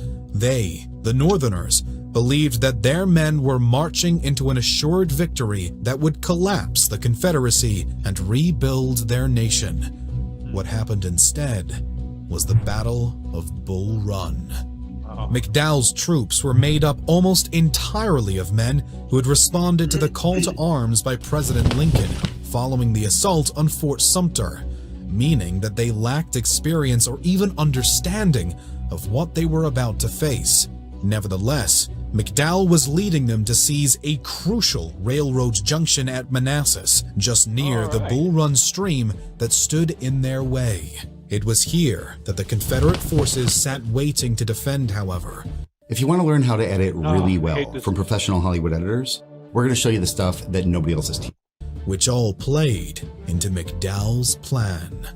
The goal was to use his 3 columns to confront the Confederate force in the front and right flank to eventually push them into abandoning the railroad junction. As the Union Army was approaching, the Confederate Army of the Potomac, under the command of General Pierre G.T. Beauregard, requested aid from Richmond, a request that was intended to be answered with reinforcement by the Army of Shenandoah under General Joseph E. Johnston. Johnston, though, was being stalled by the Union force of 18,000 men under Major General Robert Patterson. Patterson was tasked with preventing the Army of Shenandoah from reaching Bull Run. Meanwhile, McDowell was getting closer and closer to Beauregard's defenses. As they inched near, McDowell sent roughly 5,000 of his men with Brigadier General Theodore Runyon to guard the rear, while another division under Brigadier General Daniel Tyler was dispatched to try and hit the Confederate right flank. This resulted in a small-scale clash between Daniel's force and the Confederates at Blackburn's Ford, where the Northerners were beaten back. Over with Patterson, The Union troops weren't doing much better either, despite having sent a telegraph to D.C. saying, "I have succeeded in accordance with the wishes of the General-in-Chief in keeping General Johnston's forces at Winchester." He hadn't. Instead, when Johnston had received word of Beauregard's situation, he utilized a cavalry screen to give Patterson the slip and leave Winchester. This was bad news for McDowell, who currently outnumbered the Confederate force he faced by... Did Johnston leave a ghost force in Winchester? I don't know. Or is it blacked out because Patterson thinks he's still there? Is it the latter? I don't know. to That could give have been Patterson the case. Huh? That could have happened. the slip and leave Winchester. This was bad news for McDowell, who currently outnumbered the Confederate force he faced by more than 10,000.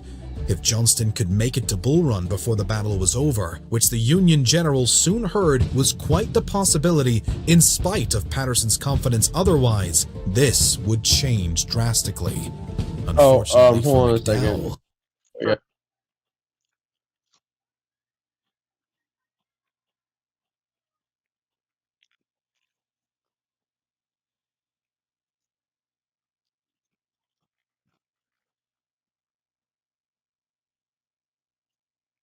Huh. Hmm. I shall be back in a moment. I'll hold on, folks.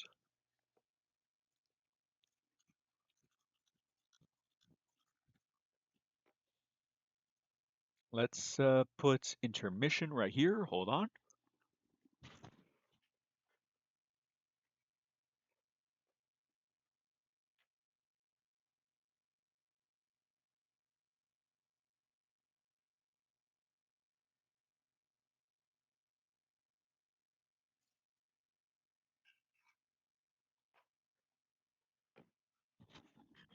All right. Hello? Okay, so Horatio has, for the moment, done a thing like that. Let me get something up for about a moment. Display capture off. Go back to this for a moment. Okay, cool. Display capture is currently off. Awesome. Go back to my history. Go back here. What is this? Okay. Awesome.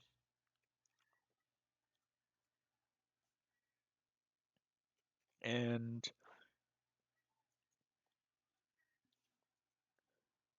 verify.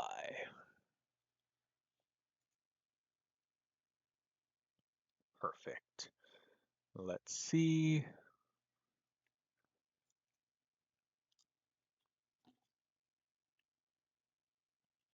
All right. Display capture back on. This for about a moment. Mm-hmm.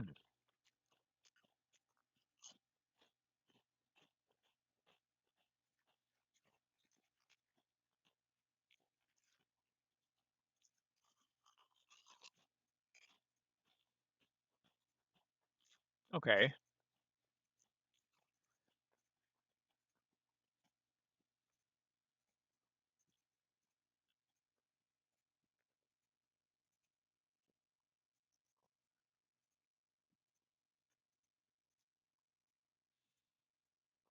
What's this? Oh my.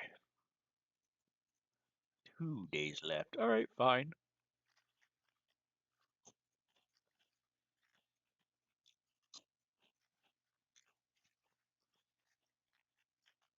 Hmm.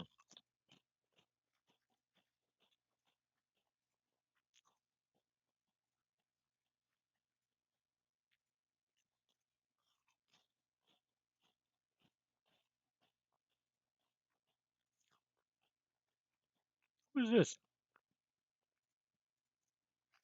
Okay. Cool. Hello?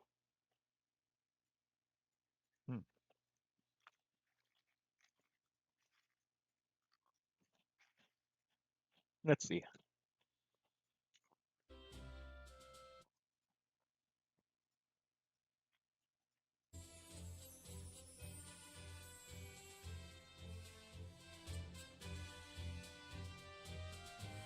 See. All right.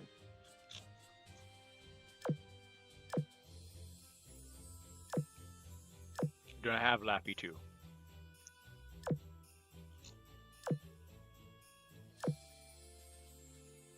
Oh, cool. Try to get back to the video as soon as we can. Oh, perfect. Let me just for a moment. All right. Can you see it? Yes. Awesome. Let's do this. The change did happen. The clash began on the morning of July 21st, 1861. McDowell sent 2 divisions from Centerville towards Sudley Springs in hopes of ambushing the Confederate left flank. At the same time, another division was sent as a distraction to the Stone Bridge, intending to deceive the Southerners. This plan seemed doable in theory, but in reality, inexperienced men and poor execution meant the Union soldiers were fumbling the ball. Colonel Nathan Evans of the Confederates defending the bridge was able to determine that the attack on his force was only a distraction and swiftly reacted, racing with the main fragment of his troops to Matthews Hill to meet up with the real Union attack. While he was unable to stop McDowell due to his inferior numbers, Evans successfully stalled the Northerners while reinforcements came his way. Although these reinforcements would soon collapse under Union pressure. The Confederate defense was failing, and its men were on the run. There stands Jackson like a stone wall. Rally behind the Virginians, General Bernard B. shouted to his beaten down and nearly deserting men. As Johnston and Beauregard arrived at Henry House Hill, the Union troops had hesitated and were reorganizing their advance, giving the Southerners time to do the same. After an hour, the battle was back on, and the tide began to notably change. Confederate forces were able to capture Union artillery guns, and the Northern offensive was falling apart. The rebel yell rang out as the Union troops were one by one pushed off of Henry House Hill. By 4 p.m., the Confederates had won. After losing their wicks, got it. Find your perfect domain name and start turning your daydream. Do you find this interesting that we're going over this? Job. Yeah. Go to its domain. I get Your quiet position. if I'm listening intently. Oh. Right. The Northern I do think it's funny that they had a battle at Henry House. Yeah. Henry House at Henry's house. They went to go party at Henry's house. Indeed. They had a showdown at Henry's house. Southerners began what would at first be an organized retreat. Within the hour, however, any form of organization had gone out the window. The Southerners followed the fleeing enemy and turned the respectable defeat for the Union into an undeniable rout. Though some of the Northern troops would arrive home to Washington by the next day, their campaign had been crushed. The weight of such a catastrophic and embarrassing loss was violently damaging for President Lincoln's reputation, but there was even more going against him by now. As the fighting got into full swing, the Union president's wartime decisions began to appear tyrannical to some. A crackdown on dissension wasn't entirely unpredictable, but would prove to be an infringement on the First Amendment rights of many Americans nevertheless. Mail, telegraphs, and the press became regularly censored, and at times even silenced. Meanwhile, anyone openly showing support for the Confederates was at risk of being arrested. Even a Democratic congressman, Clement L. Vallandigham, was arrested in his home state for speaking out against the war, while the office of the nonconformist Sunday Chronicle was destroyed by government officials. All of this made many start to think about ideas such as impeachment, but as Lincoln built up his defenses around D.C., both metaphorically and physically, opposition was left in the dark. Mind if I pause? Yeah. So all of this makes me think that the states' rights thing is a what is it called again? Is a hindsight old school Democrat talking point. Yeah. Other than that, um, Hmm. what has to do with like, sure that he's gonna do something that I'm not gonna like later in the video, but okay, I get it, I know, but all I gotta say is that sure, but if the Democrats secede during during Trump's inauguration, and he has to bring California back into the fold, it's like he's got to do what he's got to do. Yeah. Well, I don't think they will secede. I think personally, no one in the United States has the stomach for war. I really don't think anyone wants to have a war. I don't think Lincoln did either. I think that's why he was very timid. Yeah. Yeah. I think. No. I think. I think that one of the problems he had, Hmm? which is highlighted in this video, is his generals.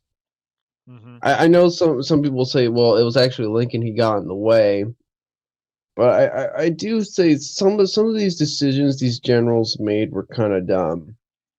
Yeah. Some of these decisions, like the one that stands out to me the most is George McClellan. George McClellan, that guy is that guy didn't. I would, uh, for what I understand, he didn't. He wasn't a good general. Oh, we will see that. We will see that. You know who I'm talking about, George McClellan, right? I saw a lot of these videos earlier today. Yes, I do. Oh yeah, and then he had the nerve to run for president in 1864, as if he was. I don't know what he was thinking. And Yeah, he blames Lincoln for it, but I was like, dude, didn't you do that? yeah, because what I remember is that George McClellan was a little. He was way too overly cautious every time Lincoln gave him a chance, and then whenever he had the golden opportunity, George McClellan was like, "Wait, I need more reinforcements." And then Lincoln would be like, "Are you kidding me? The enemies are right there. What are you doing?" Yeah. So he's telegramming him, right? When I don't this is know if it was. happening, or is it paper, right? I don't know. I don't remember. It was probably. Actually, I don't know how Lincoln communicated to them. Hmm. All right, well, let's Oh, continue. Oh my goodness, people on TV. Let's continue. Let's do this Meanwhile, so I don't have to listen to them. okay. Yeah, they're doing the nasty. All pressure right. from Oh. abolitionist activists was increasing. Thus far, Lincoln's main concern was the restoration of the Union, but many freed slaves turned activists were cranking up the heat on the president with the goal of pushing him to make the war about abolition and emancipation, not. May I pause it? Mhm. Another reason why I wanted to pause it is because of this. Let me go back. Come on, where was it? Where's that? They showed the picture of that Democrat guy. Even Democratic congressmen, they were all Democrat. All of the Confederates were Democrat. This guy failed to explain that. The political party that the Confederates were a part of were Democrats. Yeah. He fails to explain that. It's like, really? And so, of course, it's he hears a Democrat criticize him for the war. It's like, duh, he's gonna lock him up. You're on their team. Union. But many freed slaves turned activists were cranking up the heat on the president with the goal of pushing him to make the war about abolition and emancipation, not just winning back the Confederates. Honest Abe, however, wasn't yet ready to change the focus of the war, and instead signed off on the Congress-passed Confiscation Act of 1861. This act gave the federal government the authority to seize property from anyone deemed to be participating in the rebellion, property including but not limited to slaves. These fugitive slaves would be classed as contraband and were often then utilized to work as laborers on Union infrastructure. Yeah, that was the thing I really didn't like. I really hated that, Mr. Lincoln.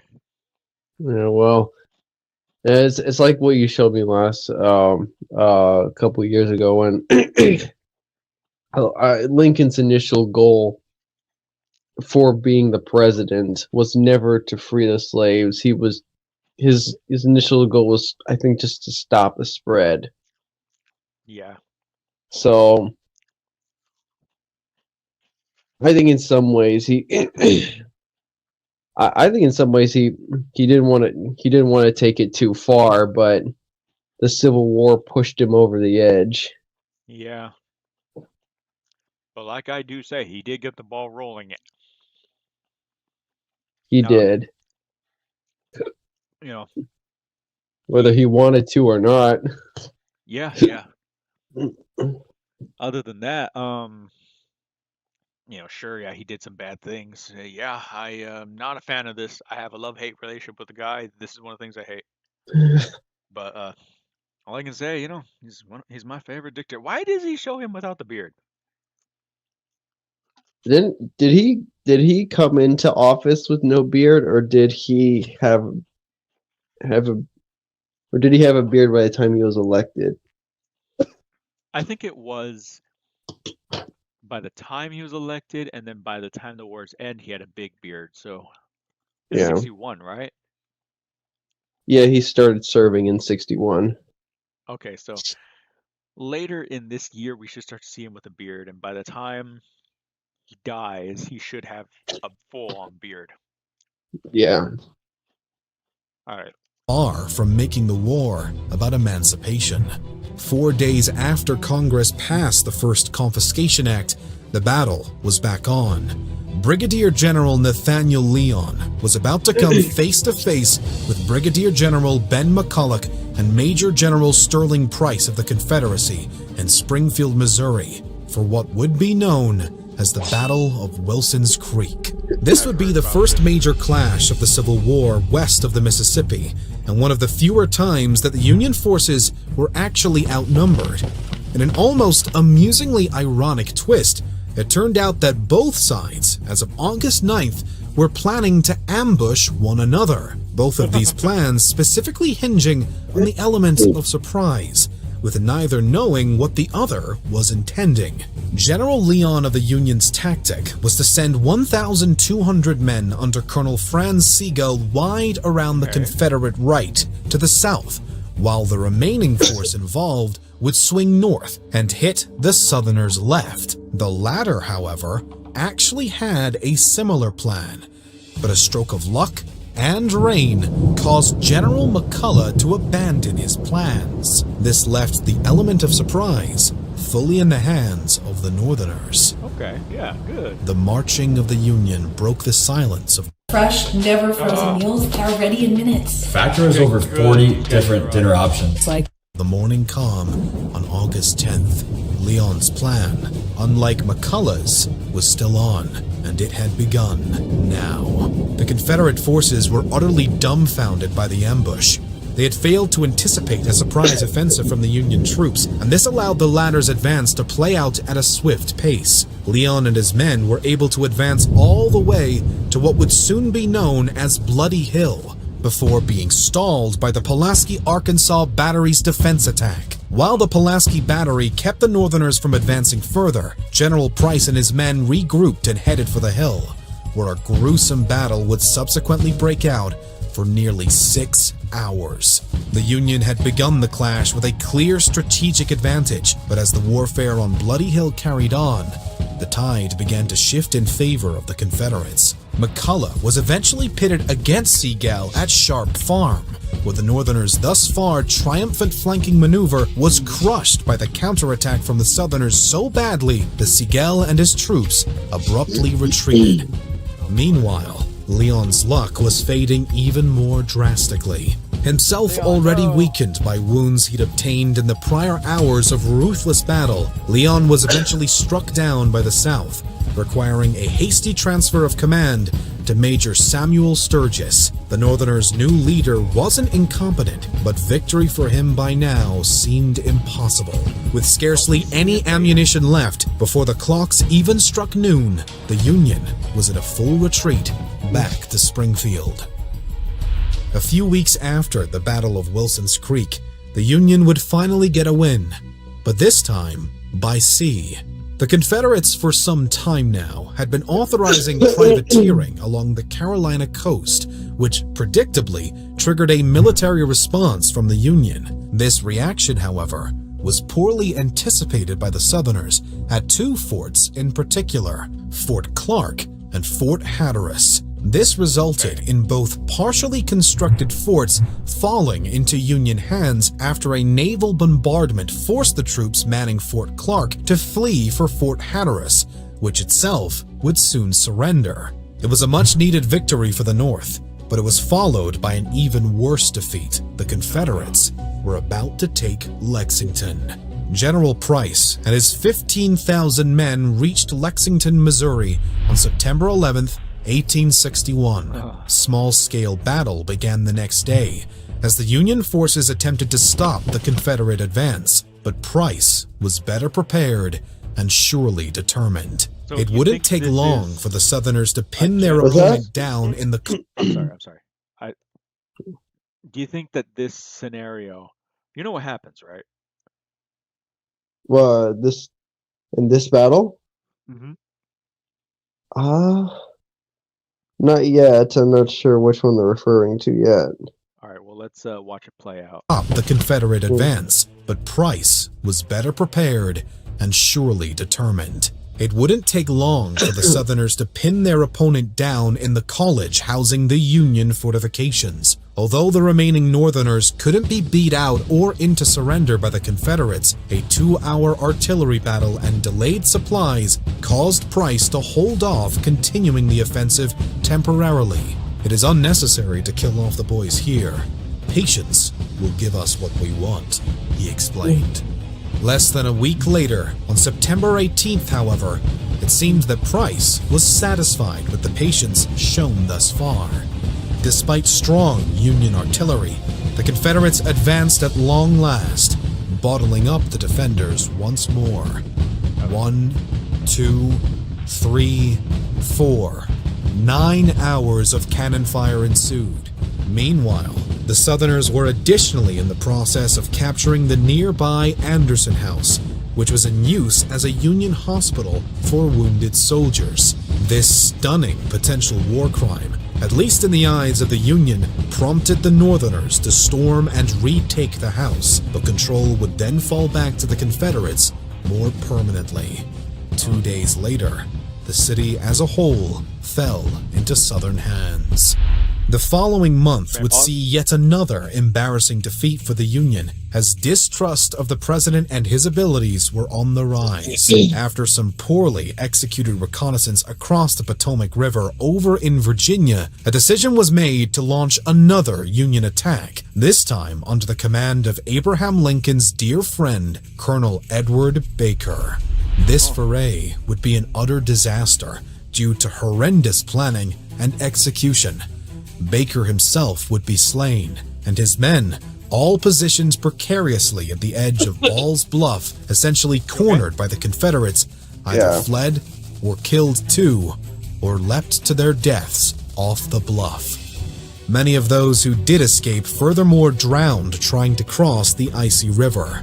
The generals who had been involved in the campaign, General Charles Stone and even General George McClellan, were heavily scrutinized, and Stone would eventually be blamed and charged with treason as a result.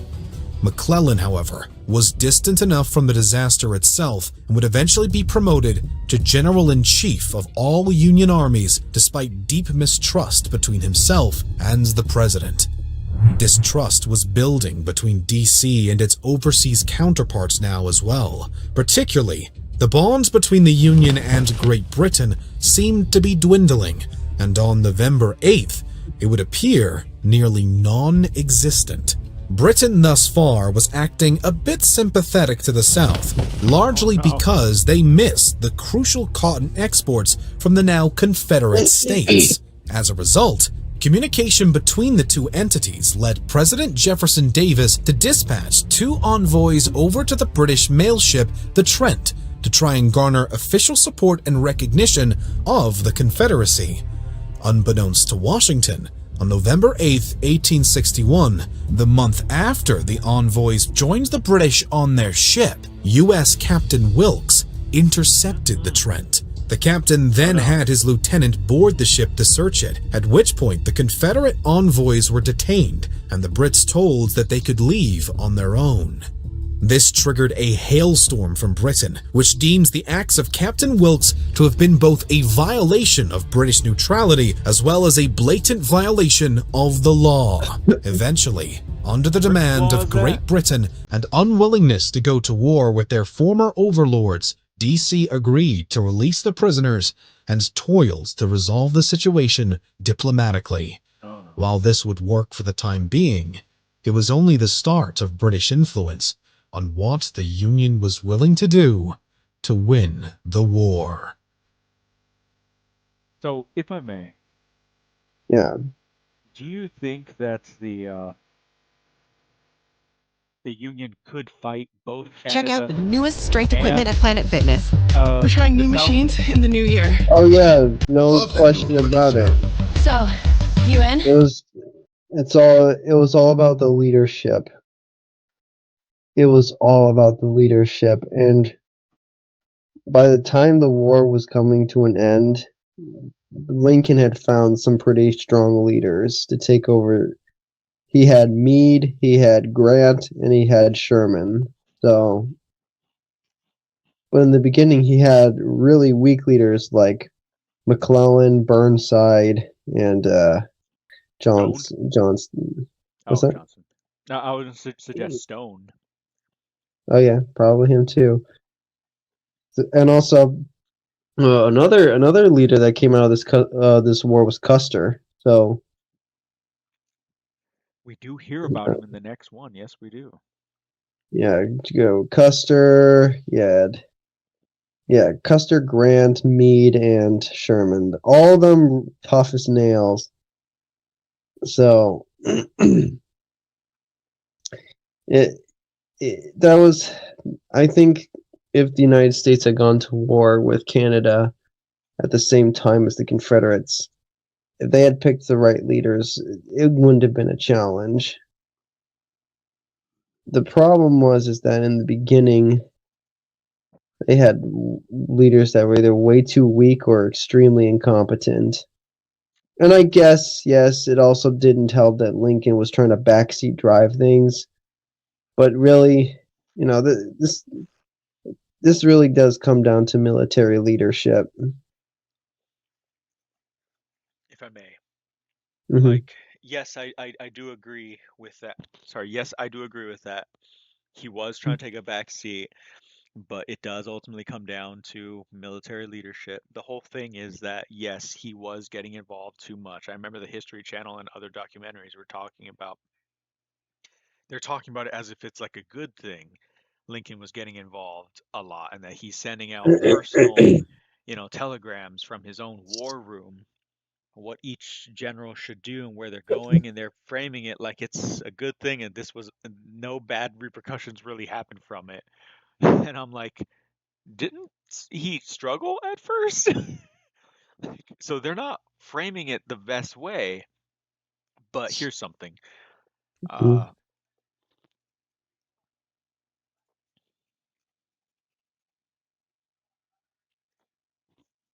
So in this game, let me see.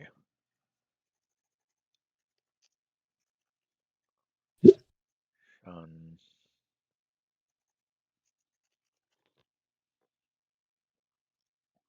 so in this game, with the ship girls, you remember? Mm-hmm. So in this game, you play as the admiral for these Japanese ship girls, and it's a random numbers game. You set up your fleet, you give them the right weapons, that'll help increase their probability because they have certain stats and things like that. But you don't control the girls. Mm-hmm. It's just you giving them, the helping them, guide their experience and giving them the right equipment, setting up the right, people to be in the right teams and setting the right leader for that fleet. Like this one is the flagship. This one is the best Yeah. experienced one. This one is battleship. It makes sense for her to be the flagship. Mm-hmm. So, all of those things are stats that must be taken account, and you don't Yeah. control them. You just let them do their thing. Mm-hmm. So, real life is pretty much like that. Lincoln, sure, getting involved. I get that could hamper, but it does ultimately come down to, like you said, generals on the battlefield. And like you said, he's figuring his footing. He's trying to find out who is best for this, who's the best for that. He, like you said, discovered he can rely on Lee. Sorry, not Lee, that was the other side. Grant, Custard, Sherman. Oh my goodness. But anyways, yeah, Sherman, look, better for worse. And I do not like that guy. However, he helped us win, and he is a nuclear bomb, like Mr. Timothy Poole said. Yeah, and also, don't forget Meade. George Meade was pretty important too. Indeed, he had to get rid of Stone and McClellan, Yeah, all to get to. Look, as long as all paths led to those guys, yeah, and Custard was no, pretty, flamboyantly, uh, direct. No, no, not direct. He's pretty bullish. I can see yeah. why he Well, that got him killed. Grant also had a pretty good. Grant had some interesting approaches. Like, I think I could have swore I heard someone call him the meat grinder. Oh, they mentioned that in the next one. Oh, okay, because Grant's thing was Grant's thing was just beat your enemy down until he can't take it anymore. Yeah. And Grant kind of had the ideas like we have all these unlimited resources, let's just use them. Hmm.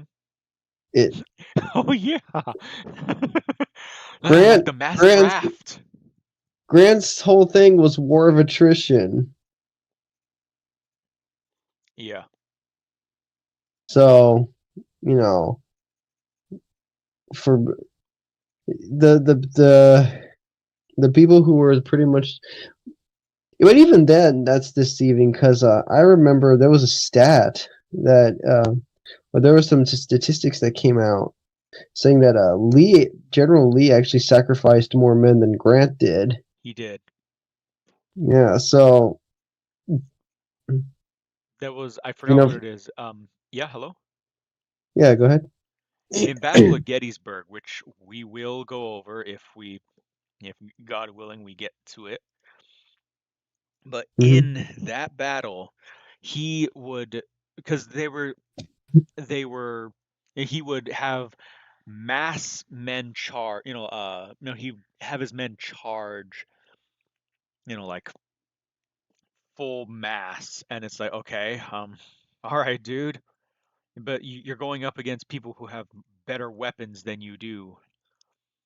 Him, he believes that no, it's the fighting spirit that will matter. Well, okay, it still got your men killed, and he ordered one of his men to say, "Commander, where is your no, after they had done a charge on this, It's charge. yeah, Pickett's charge, yeah, exactly. And then after Pickett comes back, he says, "Where is your battalion?" And the man says, "I have no battalion." He's just crying. This was even in a movie. They brought it to life really good. Gettysburg, the movie. Mm-hmm. They brought it to life really good because it captured what was written. That he just wanted to break down crying because like so many of his men died. He has no more of a battalion anymore. It's like again, like why is it that now again the Russians paid so heavily with this that sure they defeated the Nazis, but then like look at Russia right now. They're having a population crisis because they don't have that many people. It's like that didn't pay off at all. And it's like just look at Pickett's charge. He was ordered by Lee. It's like that didn't work. Yeah. It's like I'm sorry, like these, and then like the Japanese with their mass suicide charges. It's like this is not gonna work. If you are gonna do mass, charges, you have to use them properly. But Yeah. I'm sorry, it's just a waste of human life when you do it that way. So Lee, Yeah. I'm sorry. I'm just, he was great and all for some of his battles, but there were just some I'm like, yeah, no. Yeah. Lee was Lee had some good strategies. He did, and yeah, but there were some times that I'm like, I can see why you got those casualties, my dude.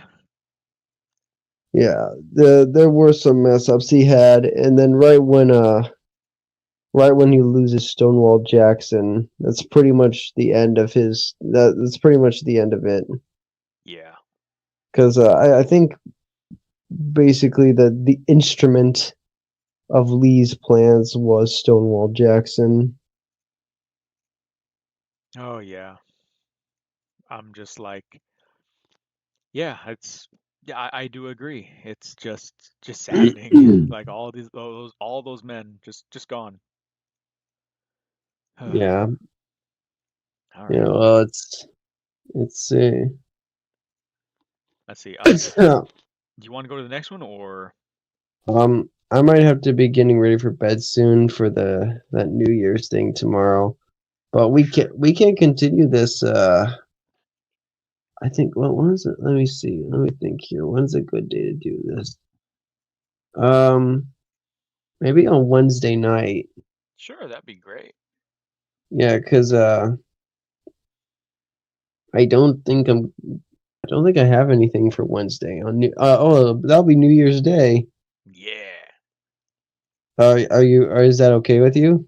that'll be fine. Let me see. Yeah, that'll totally be fine. Right then. Sounds good. All right, then we'll tune in to the rest of the Civil War on New Year's Day. Yeah, there's just two more videos. All right, sounds good. Two tonight, two on Wednesday. I'll see you then, my dude. All right. Let me get this display capture off, and let me see. Well, let me see. Let's get your thing up. Mm-hmm. Where is it at? There we go. All right. All right, Horatio. This was kind of sudden, but glad we got to do a good stream for about 2 hours and 20 minutes, something like that. Uh, well, thank you for being on. Oh, thank you for having me. You're very welcome. All right, everybody, we shall see you soon. We shall see you soon. Thank you for watching and have a good evening. Good evening. Good. I'll see you all. Good night. Love you all. God bless you. God bless America and Godspeed. here.